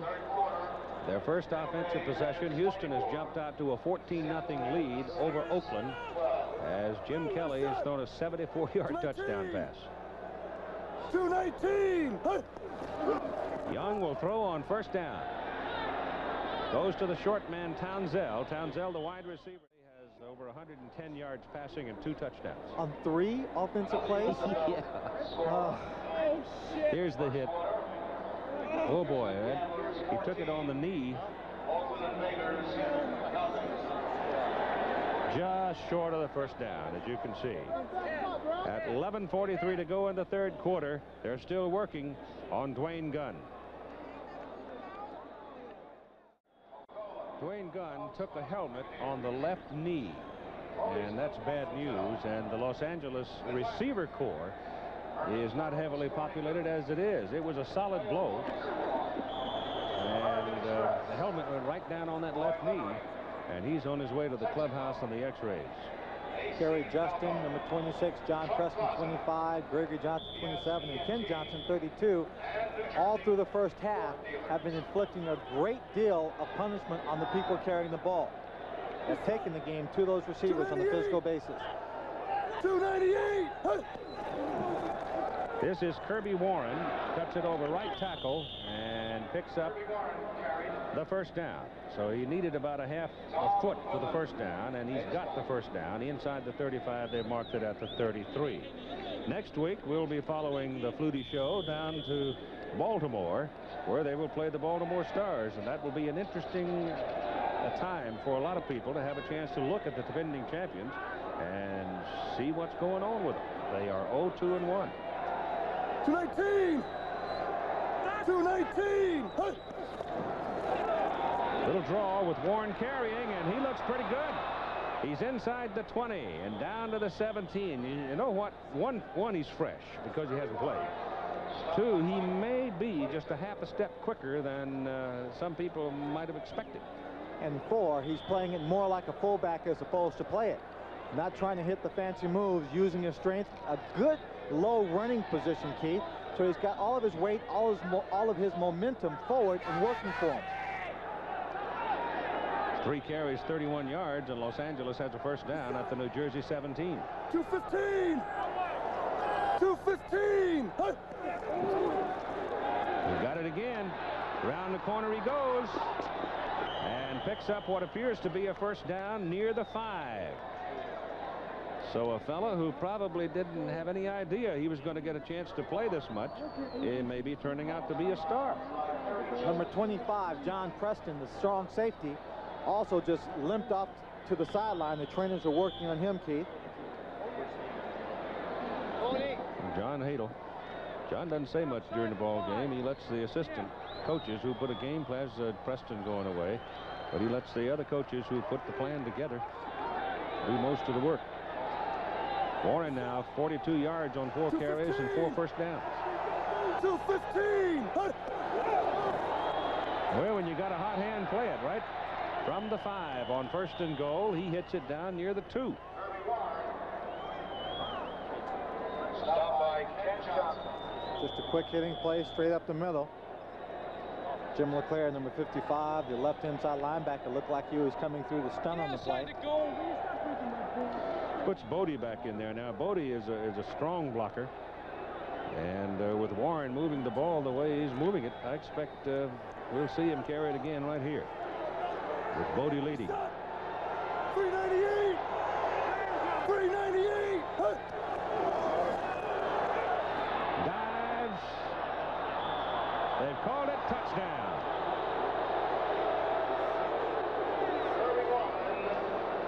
Well, the Generals spun him around at the top of the stack, but he got enough of the plane to the goal line, and he's in there for the TD at 9:22 to go in the 3rd quarter. We'll take a look at it from our side angle. The official at the top of the field didn't call it, but the official at the bottom did. You see him dive, go over. He's there. He's there. You see the ball right there over the line. So Kirby Warren leads the drive down the field as LA goes to a 15-14 lead, and they're going for 2. The Express. Taking a chance, trying to make up for the missed extra point earlier.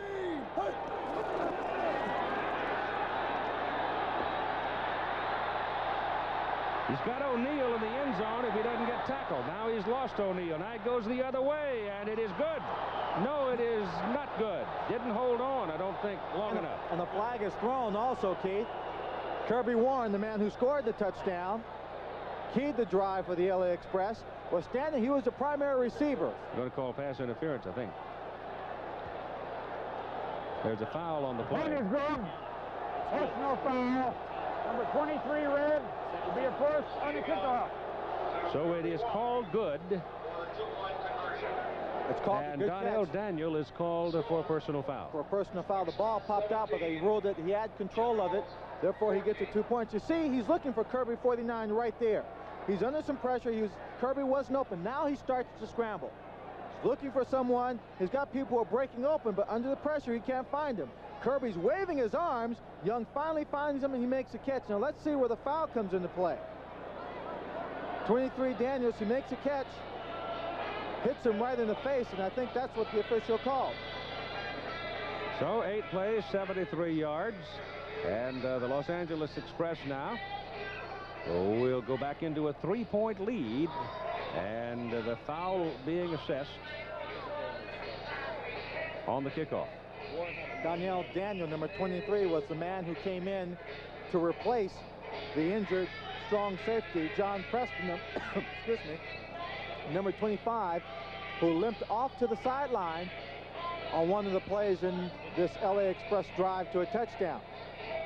It didn't appear, though, there was any intent on the play. To me, it's hard to tell. I'm 100 yards away from it. But the intent, Keith, is not what you call on a play like that. The fact that he did make a hit to the head is what he's calling, whether he intended to or not.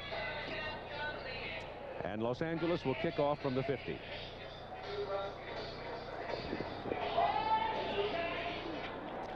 Wonders if Dejas will squib it or if he'll kick it away.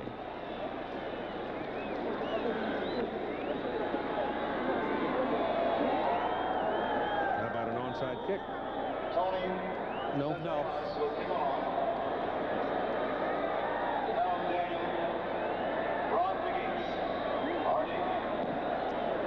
Now he kicks it away.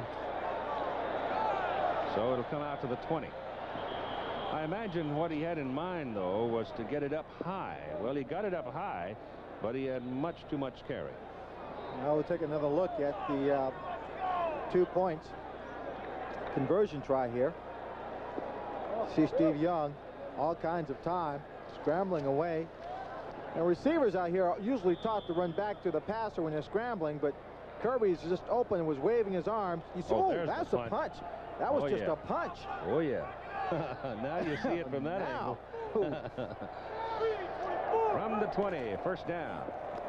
Flutie back to throw it. Down the sideline for Walker, incomplete. You talk about a mismatch.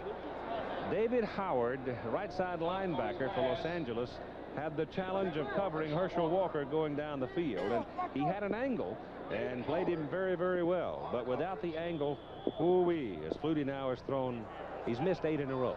Well, he just played that very well on technique, because as you stated, he does not have the foot speed to stay with Herschel Walker, and he angled him towards the sideline, used that sideline as a second defender.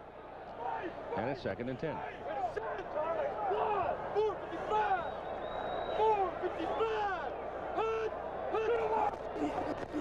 Walker with the ball. Cuts it back against the grain. And Herschel just keeps on rumbling out across the 30 and picks up a first down. That's a tough run. That is a tough run. Herschel is not the most fluid running back you're ever going to see.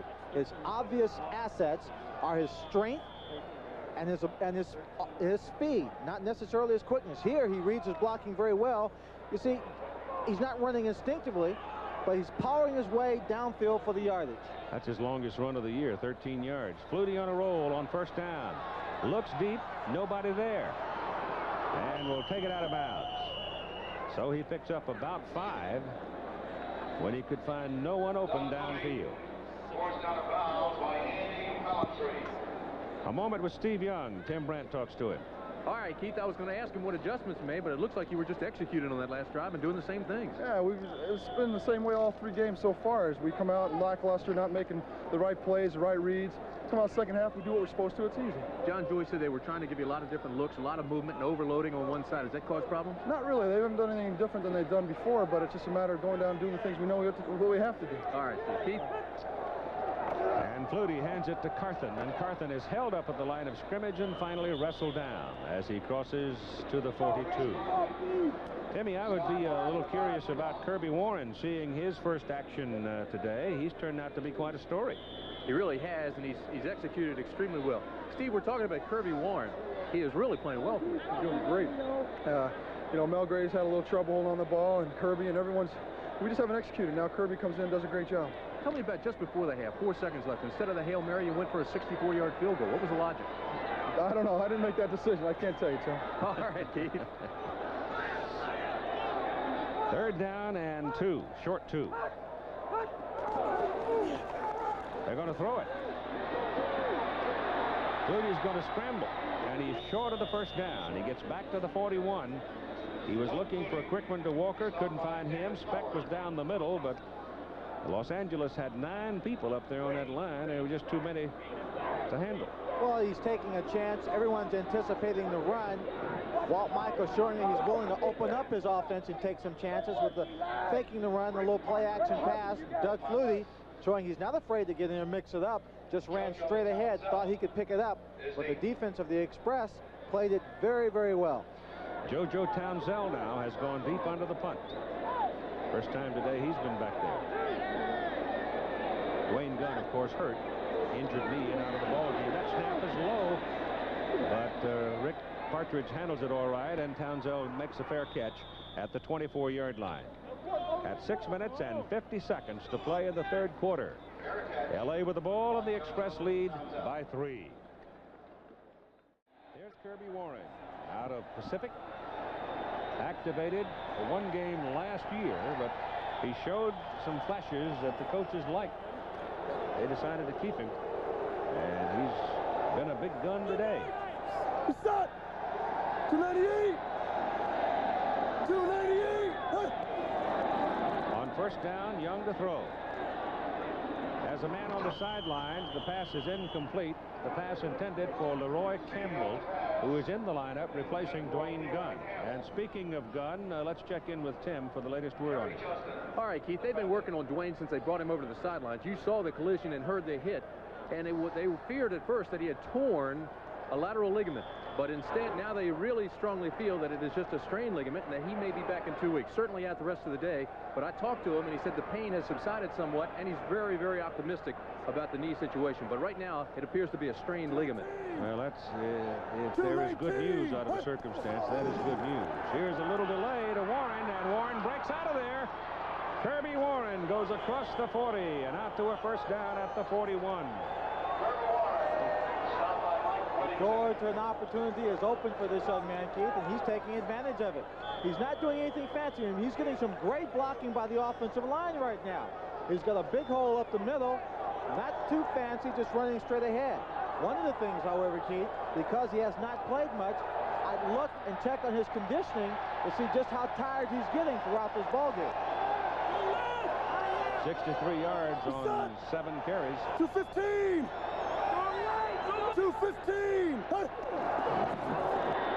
it again, and this time, number 75, it looked like, read it just right, Frank Mattias. And good. No, it was Byrne and Woodland. Byrne and Woodland, 74 and 71. Jim Byrne read that very well, came in, made a great form tackle, stopped him just beyond the line of scrimmage, and then helped from a few of his friends. Tom Woodland, the small guy, only at 270. Crowd's working on their wave. It's not particularly efficient. Too many shoals in front of it today. They'll have it worked out by the title game. 215! Second down and 9. That's Hudson. And Hudson's inside the 25, fighting for more. Look out, hang on to the ball, Gordon. And he's down around the 23. They were trying to hit that same pass earlier in the ball game in the first half. He went to it a couple of times. They did not get it. But this time, going to his old teammate from BYU, Steve Young connects for the completed pass. Now, this is a great pass. It gets there, but you see, it's not exactly a tight spiral. Now, here's the dangerous thing right here. He's fighting for a little extra yard. See how loose that ball is? Oh, yeah. And with the way the secondary has been hitting today, that's something he should not do. Call it just a little extra cautious. Call it the 24-yard line. 215! 215 is the running back. Bodie wants to throw, does throw. Penalty flag down, pass caught by Hudson for what appears to be a first down, but let's check the penalty flag. Might have had somebody move it. Hudson is hoping it's on the other team. But it's against the offense. Bodie replacing Warren for the play and throwing the pass. And Hudson opened for him, and he hit him. Hudson's limping a little bit after that last struggle over here on the near side. A turnaround of things today for Los Angeles. Young has run on only 2 Illegal of motion. 49 plays. Offense, number 85, still first down. That cost him 5 yards, so it'll be first down and 15 as the ball comes back near the 29. Let's go left. That was Kenny O'Neill. Receiver who's coming in the ball game to replace Dwayne Gunn. Reset! 215!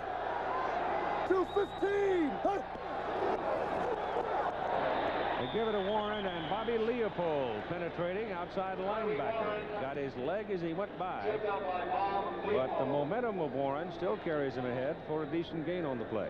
Yeah, Bobby was able just to bump him, get him off balance a little bit. When he got up to the line, it was 96 James Lockett and 71 Tom Woodland who were there waiting for him. It'll be second down at about 14. Please report to stadium security. Service level. 298! 298!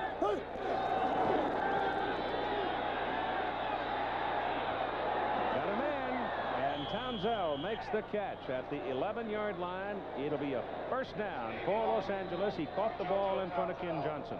Well, that time Townsell was able to drive Johnson off the line of scrimmage deep into the end zone. 55 Leclerc is up on the outside from his linebacker position, but the ball is just thrown over his head.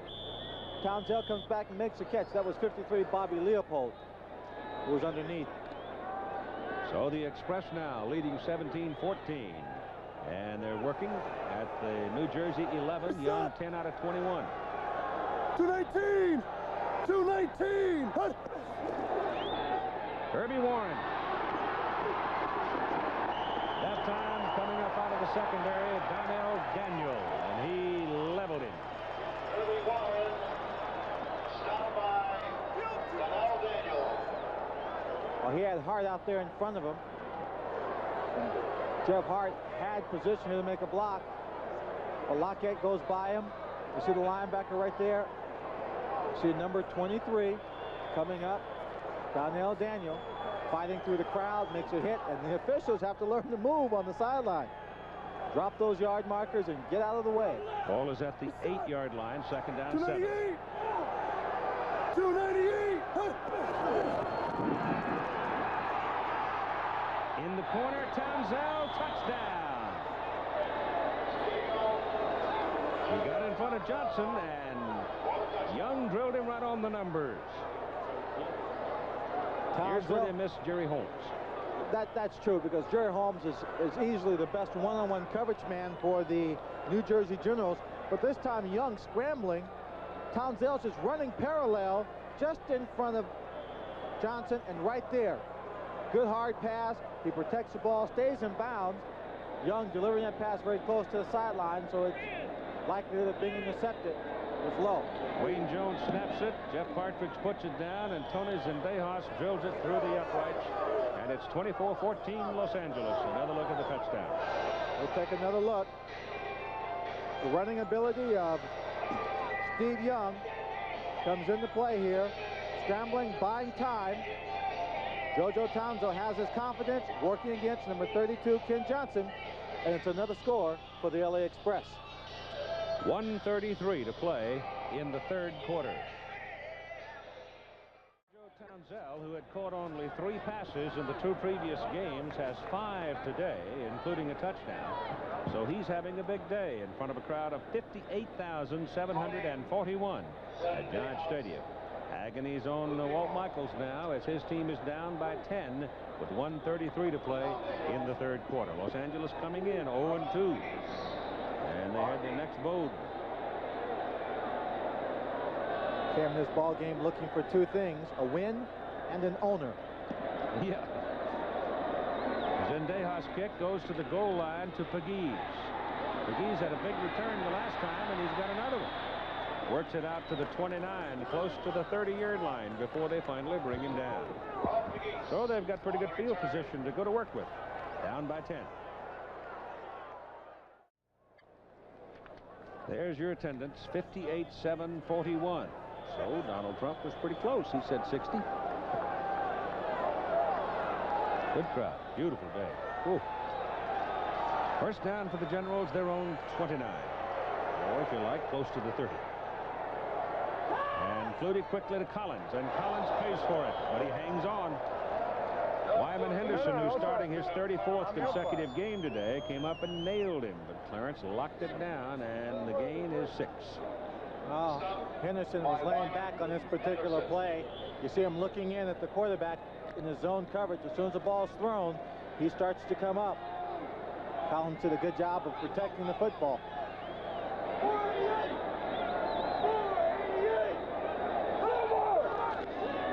Walker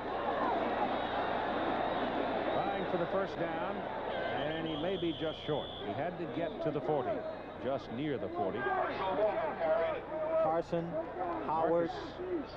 Mark's pretty close. There's a time remaining in the third quarter, and then they want to measure this one.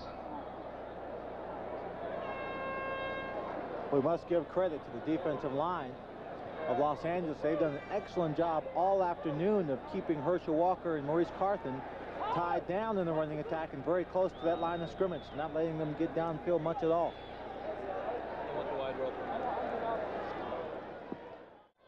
If I had to try it, you go to over there and look at Cresta and it says San Maurice. You got to try it once. I was young and foolish. Flutie turns on third and inches and gives it to the big man Carson, and Maurice slams over the right side and gets the first down. Keith, that's a good example of what we were saying that LA can't do as the clock ticks down for the end of the third period. The USFL on ABC, LA 24, New Jersey 14, and we will continue after this message and a word from our local station.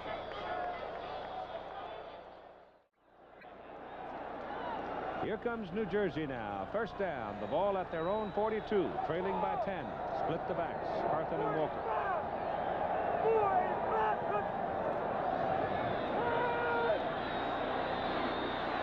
Flutie takes off. does his hook slide, but still takes a hit from David Howard as he goes down. And he's got a first down for New Jersey at the Los Angeles 46. And very fortunate for Los Angeles that the defensive line applied the pressure and forced him out of the pocket to run, because number 82, Clarence Collins, was all by himself on the far sideline. Flutie has run 6 times today and picked up 68 yards and scored a touchdown.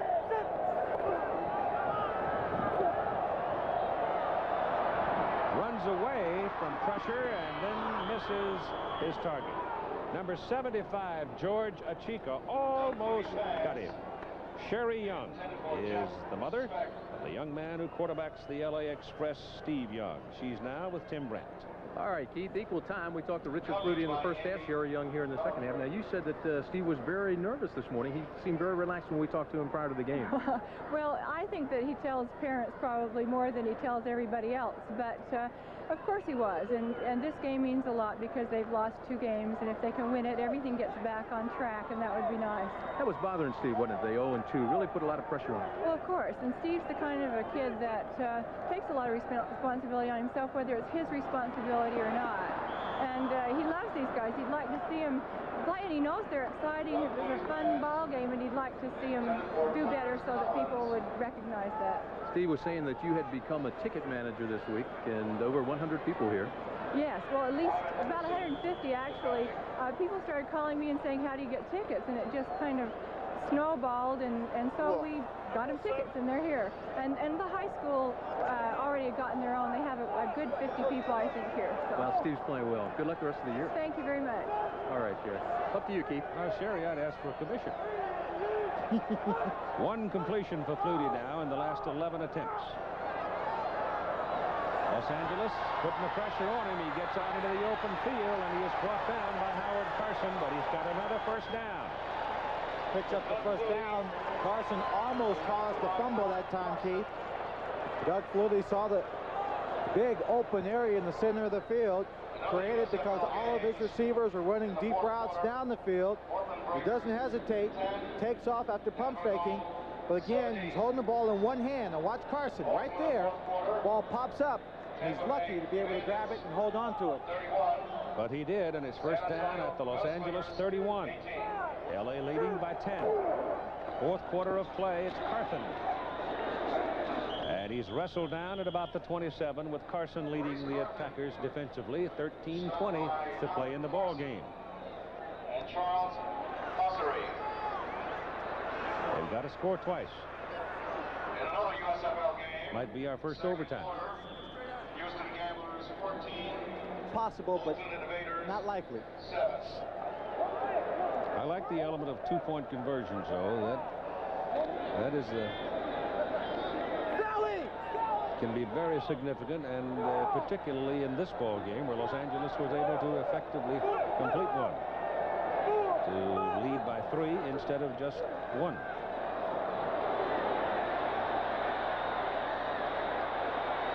Flutie gets it away to Bowers, and Sam Bowers is clobbered by Howard Carson. Andy Mellontree it was. Mellontree, and it's Mellontree that's not getting up. He laid a lick on Big Sam Bowers, and Andy is down on the field, and it's first down New Jersey at the 15. Well, we'll take a look at the reason why I'm not playing football anymore.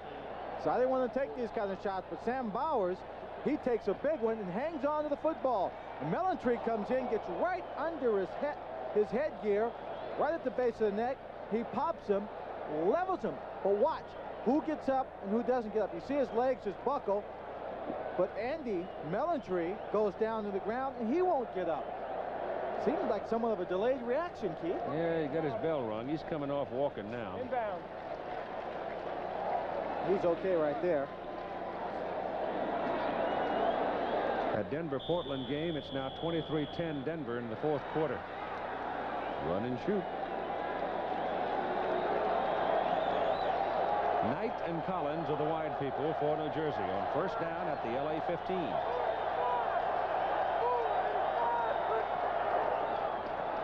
Walker cuts it to the 11. I thought for a minute Herschel might have the halfback pass in mind. He has thrown it once in a while.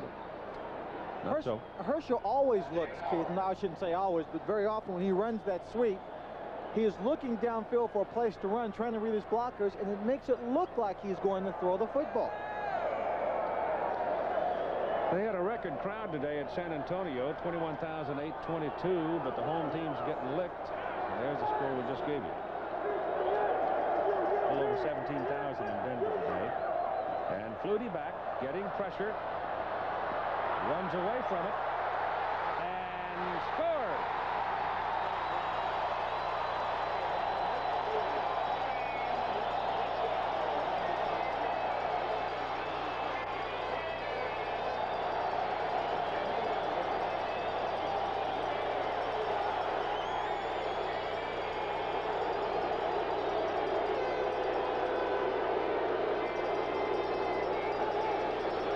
Oh, he'll wear you out, won't he?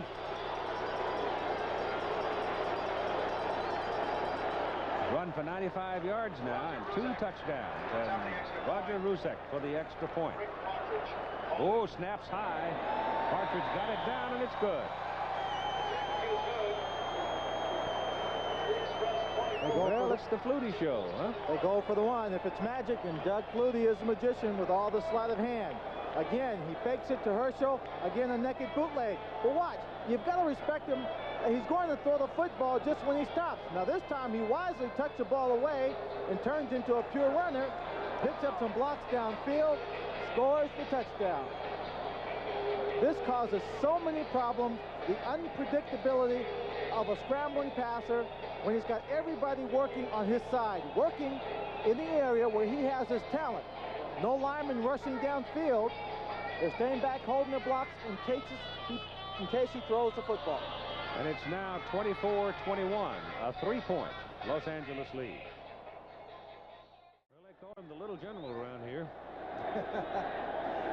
Jack Bicknell said during his college career, I love to see him with the ball. I don't care what he does. Whatever he does, I won't like. High kickoff to Bodie at the 3. Gets a crack to the 30-31. Well, here again is a look at Flutie's touchdown gamble, his second of the day. He knows no fear at this point. He shouldn't have any fear. But the people who should have frustrations at defensive line, although they've done a good job most of the afternoon, this always gets to you when you've got a guy trapped and he just eludes you. He scrambles, runs around, and takes what looks like a bad play and scores 6 points. He's even learned to spike. It's not bad. Not bad. So watch out for the ones that bounce back in your face mask. Call it the 32. 298. And Young drops. Flips it out. Gordon Hudson, the tight end, and Hudson gets up to the 38. Picked up 6 yards on the carry.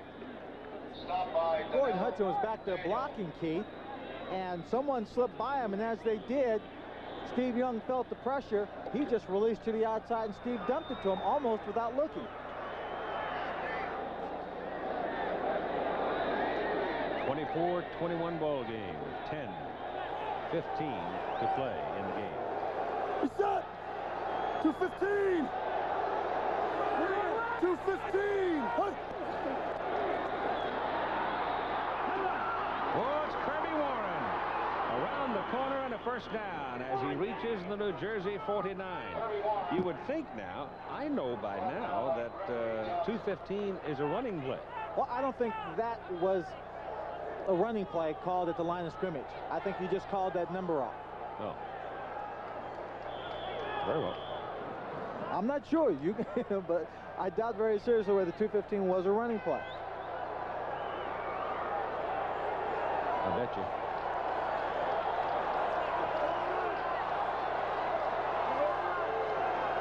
First down, Los Angeles. 298. 298. The up-close man, Bodie, gets the ball. And Bodie punches his way for 4 down to the 45. Texas Tech has defeated Arkansas to win the Southwest Conference Basketball Championship 67-64. Keith, the reason why I don't believe those were plays called at the line of scrimmage is because when he said 215, 15 would be a play that would be run off tackle or in that area. A 9-hole play would be an outside sweep. Second down, 6. 215. Well, it's a running play again with Warren carrying, and a penalty flag goes into the stack as he's close to a first down, but it was indeed a different kind of running play. Of course, if you want to talk about tendencies, that's going to go against Los Angeles. Looks like he's getting ready to grab the old wrist for the holding call.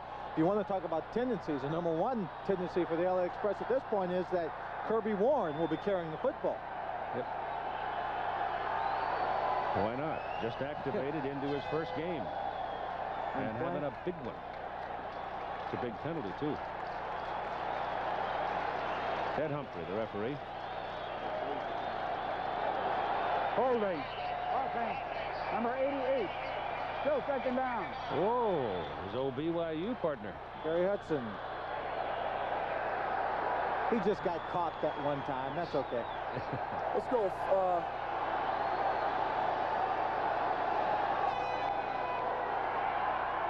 It is second down and 10. LA's been flagged 3 times for 25 yards. New Jersey 3 flags, 35 yards. 298. 298. Young's pass is tipped at the line of scrimmage and incomplete. Number 90, Freddie Gilbert, came in from his right end position. They were trying to set up a little flare screen. Big Freddie got his hands up.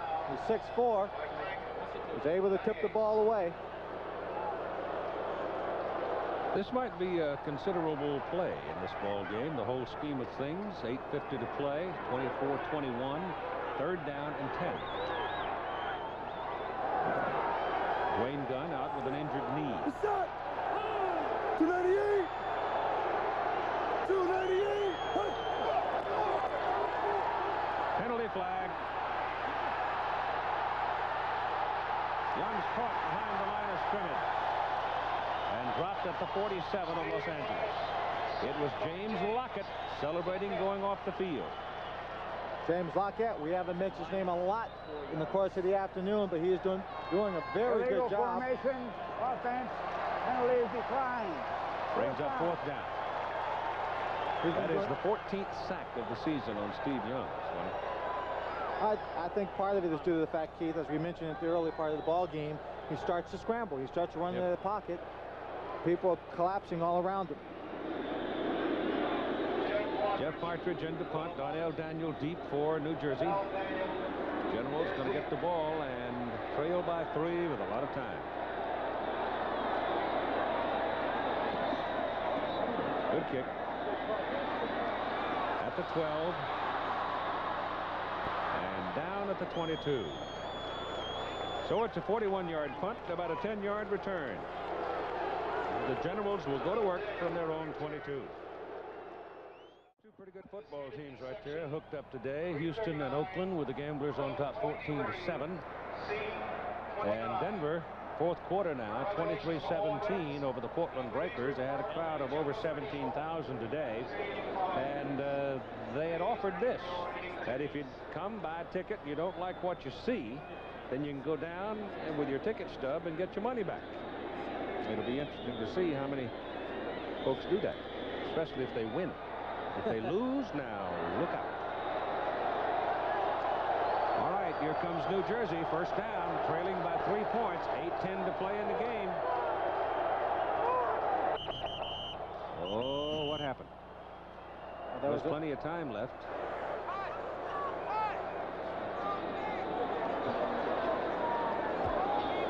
Somebody start too soon. Ball start. Offense. Number 64. Still first down. Wayne Harris. The big maroon from Mississippi State. So that's 5 yards. And instead of 1st and 10, it's now 1st and 15 as the ball comes back to the 17.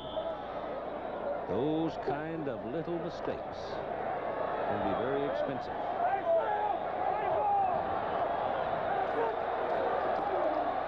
Walker.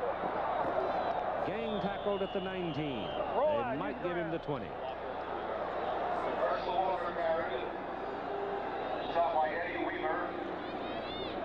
Eddie, of course, Eddie Weaver and Herschel Walker were teammates on the Georgia Bulldog teams under Vince Dooley and were members of that national championship team.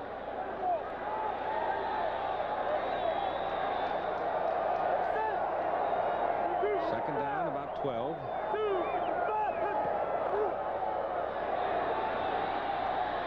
Fluty's pass to Collins. He's out of bounds. Got a first down.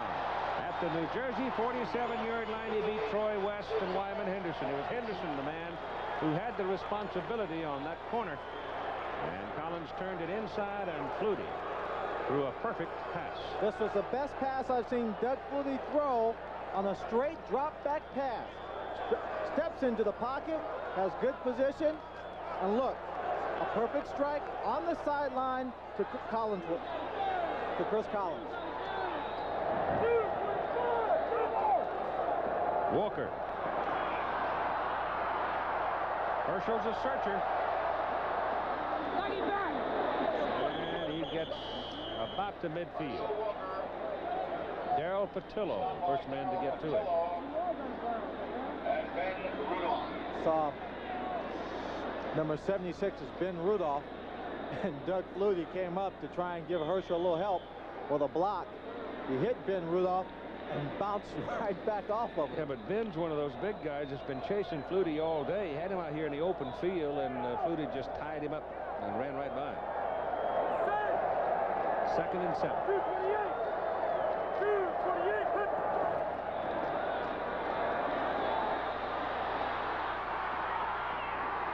Bowers makes the catch down at the 31.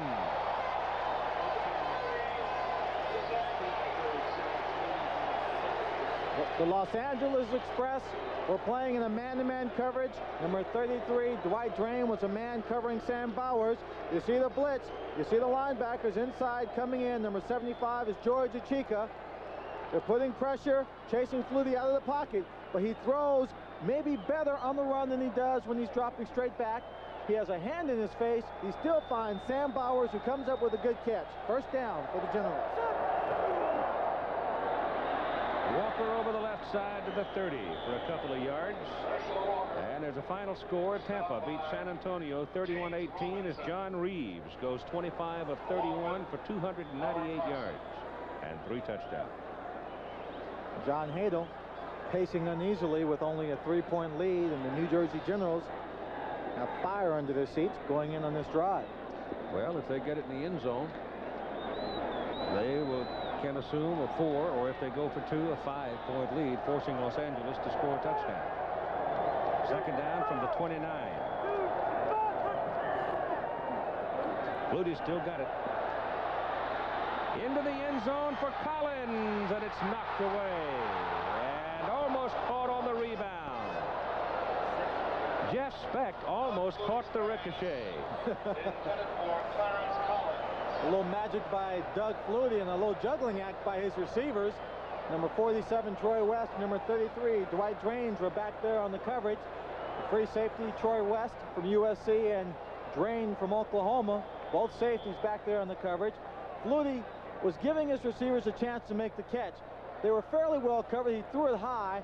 Clarence Collins tries to come back and make the catch. He has a chance, but now you see him bobbling it. And number 47, Troy West, comes over to knock it away. Speck even touched it, but couldn't get a handle. So it is third down and 7.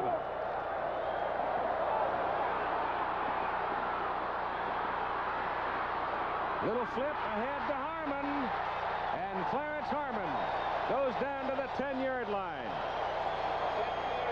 Walt Michaels has got a grin over his face. Well, Walt, you might have something on your hands here. A little magic. Doug Fluty, he's got a lot of linemen out in front of him, blocking, clearing the way. They push Eddie Weaver out. Linebacker steps in. Now that's Carson. He can't make the play.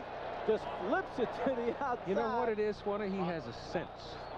extraordinary sense of where people are on the Instinctive football. play. Yep. He just feels what's going on. Carthen. And Carthen is down to the 5, maybe the 3, and one of the officials gets caught in the pile, the umpire, and he's all right.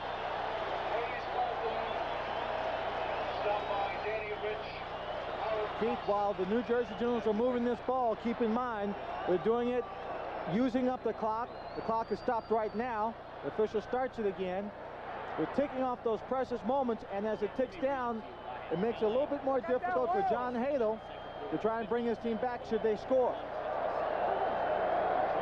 It is second down from the 4. Walker. And Herschel muscles his way to about the 2. They can get a first down. Inside the 1.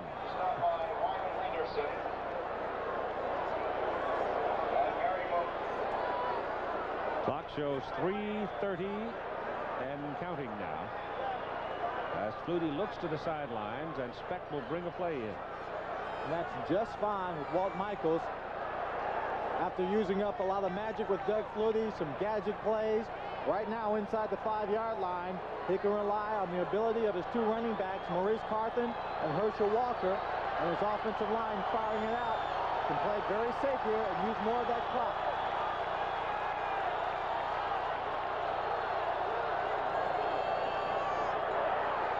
Flutie to the corner. Touchdown.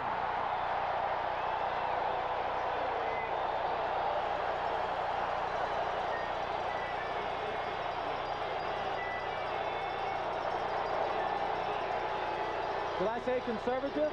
But that was a conservative play for the New Jersey Generals this afternoon. On this play, Keith, when Doug Flutie fakes the handoff and rolls out, he does such an excellent job of the fake that number 22, Wyman Henderson, doesn't even see him when he rolls out. Los Angeles had a 10-point lead. The Generals have come storming back here in the 4th quarter. They lead by 3. The kick is good. They lead by 4 with 2 minutes and 57 seconds to play in the ball game. You'll see it right here. Doug Flutie playing loose, relaxed.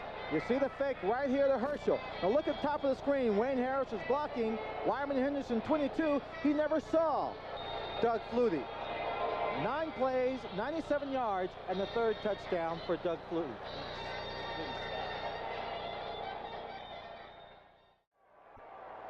Another look at the Flutie touchdown. Get a chance to see the offensive lineman doing an excellent job. Again, this is a 9th rushing play for Doug Flutie. 97 yards and his 3rd touchdown. Unconventional. And it works.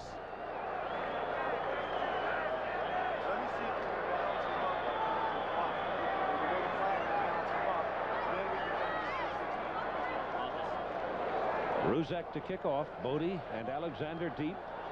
2:56 on the clock. Bodie at the 2. Trying to go the other way and can't do it. They'll mark him out close to the 20. So Steve Young and company looking at 80+ yards. First down express out near the 32. They've got 3 timeouts. Young throwing on first down and gets it away, and it is picked off by Kerry Justin, headed for the corner. Touchdown.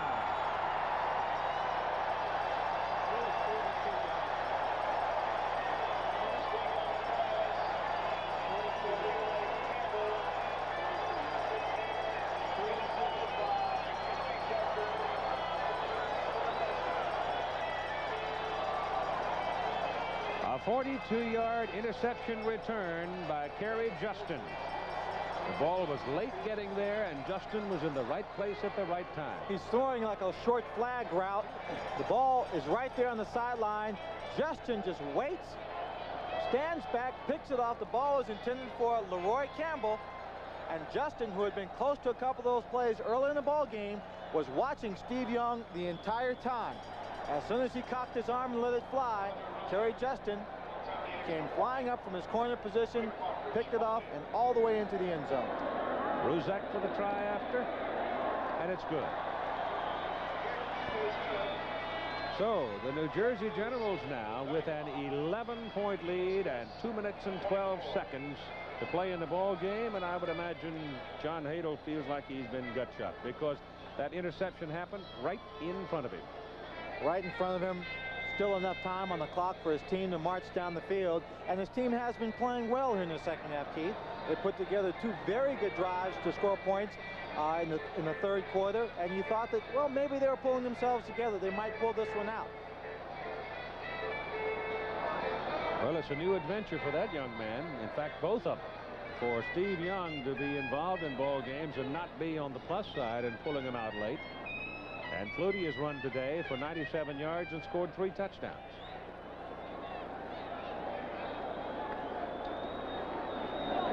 Fourth quarter, it's now Denver 30, Portland 17. 2 minutes to go in that ball game. So Denver's about to roll up another win. Impressive numbers. Had big numbers last week over Birmingham, and they've scored 30 against Portland today.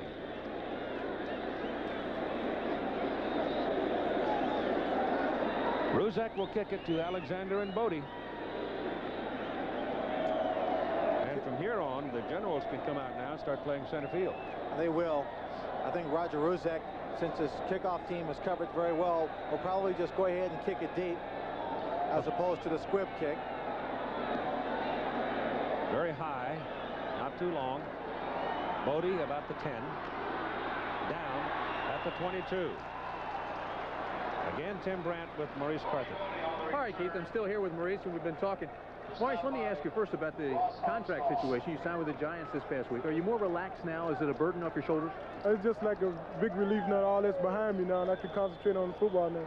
How about incentive? Is it an extra incentive to prove to these people in New York that you're going to also finish out this year playing as hard as you can? Yeah, I'm going to play hard as I can. I don't want to let up no time. I'm playing with the Generals right now, and that's thinking I'm going to do, play ball.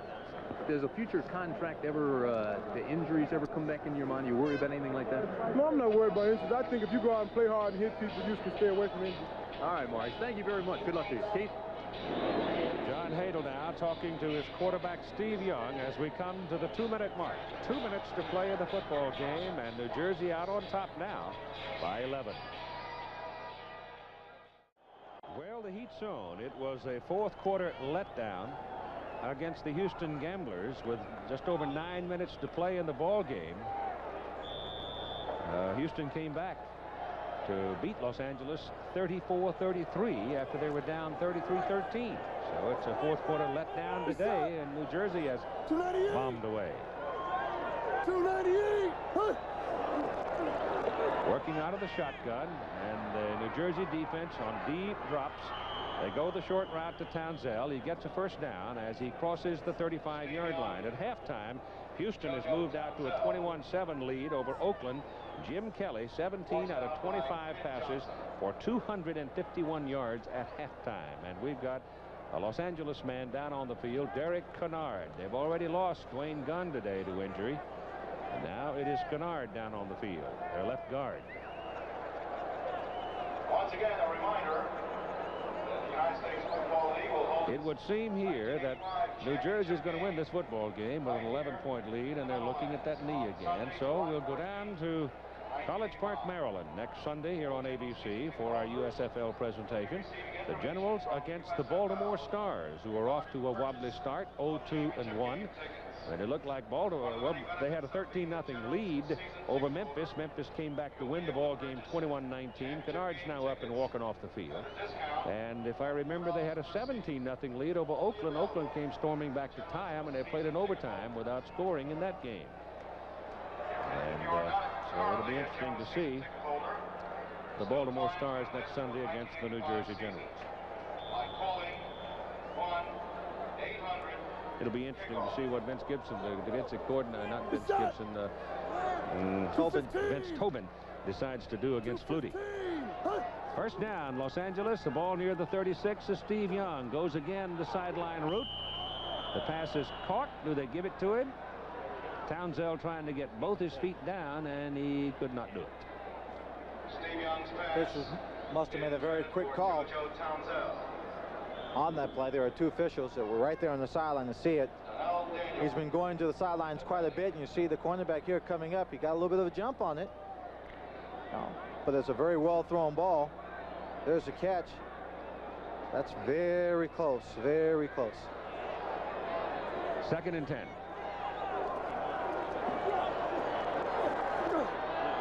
Young down the middle with it to Townsend. Shakes a tackler, keeps fighting to the 40. Remember, inside of the 2-minute mark in each half now. The clock stops while the chains are moved. And Los Angeles going without a huddle. Those first two passes were on the sideline so they could get out of bounds, but the secondary was overplaying the sideline. Now the middle will be open. That's why they went down the middle to JoJo on that play for the big yardage. They didn't have the change down. The referee hadn't wound the clock. So now they place the ball again. Townsend has caught 8 for 118 yards and a touchdown. First down, Young gets pressure from the backside, and the ball is knocked loose. He's hit, and the ball is knocked loose, and New Jersey's got it, and that'll do it. It was Freddie Gilbert that ran him down and knocked the ball out of his hands. And Mike Weddington covers the loose football, and the New Jersey Generals have just won this ball game.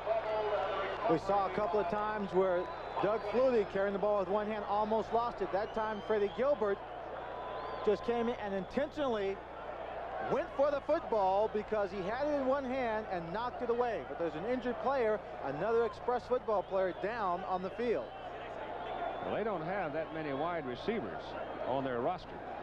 And they've lost Gunn for a couple of weeks probably, and I can't tell who this is. I think it's one of the linemen that's down over there, Keith. Got the trainer and team doctor. Corrected score now out of Denver. It is 29-17 with a minute to play. Denver leading 29, not 30.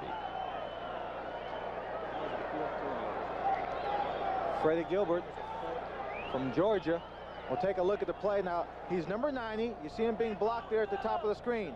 Now watch Steve Young as he runs. The ball's in one hand, and watch Freddie Gilbert reach out, just go for the football, and his right arm comes around to make the tackle to make sure if he doesn't get the football, he at least brings Steve down. And then, well, there are more LA Express players back there, but that was number 52, Mike Weddington, that jumped on the loose football, recovering it for New Jersey. New Jersey defense now with 7 sacks today, minus 61 yards lost. They're both team marks for them. But it's been turnovers, turnovers, turnovers. It's been haunting Los Angeles all season. They've had 4 today. And the man coming off the field, being carried off the field, is Big Jeff Hart, the veteran out of Oregon State, the mountain man. And he's in pain. I saw him getting taped up before the ball game, Keith, and he had put the braces on his knees, to protect the braces, to make sure that to help prevent knee injuries that linemen often sustain because they can't see people who are falling down all around them. Scrambling position, Steve Young. Jeff Hart. Now all New Jersey has to do is run it out. A minute 26. Los Angeles has only 1 timeout remaining. And the clock is now rolling, and LA will spend the timeout. So they'll have no more timeouts when they come back to the line of scrimmage to snap the ball, and 1:20 to play.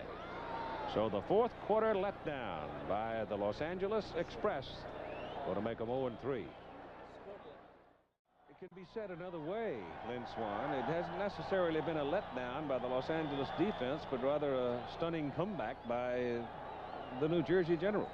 I think that's more the case because Doug Flutie has been scrambling, creating things. The players have just responded, done a good job.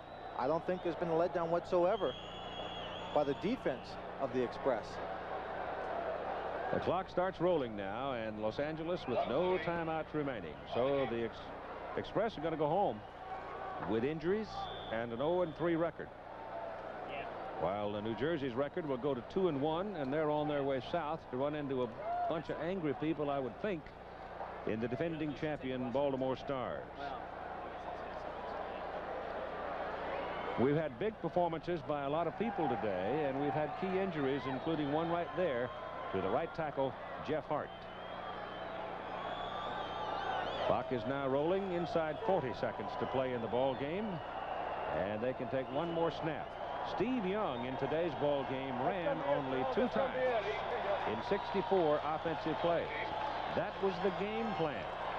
But after building a 24-14 lead, they couldn't hold it as New Jersey came storming back, and they don't have to snap the ball again.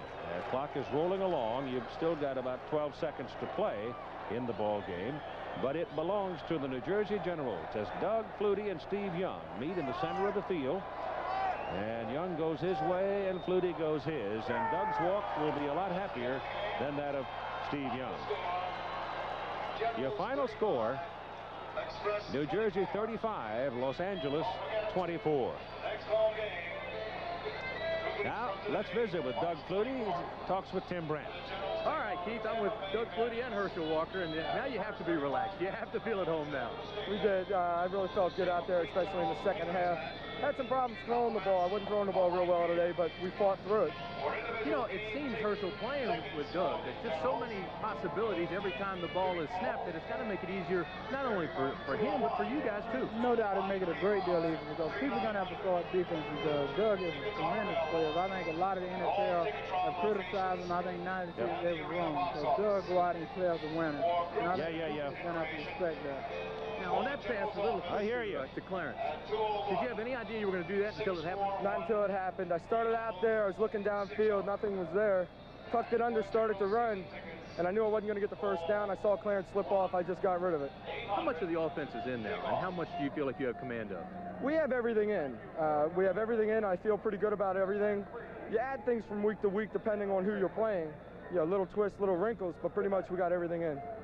How do you like playing out a wide receiver? We talked about that before the game. Well, I'm learning to adapt to it because I think we're going to have to open the game up. I think we got so much talent on offense that we can do so many things. So we can just open the game up and make the defense come out and start guessing. And once they start guessing, you got them beat. You know, I think all of us have gone through it in our years of football, high school, and college, where they always say the defense progresses much faster than the offense. How much better and how much can the timing get better in the offensive unit with you guys right now? Quite a bit.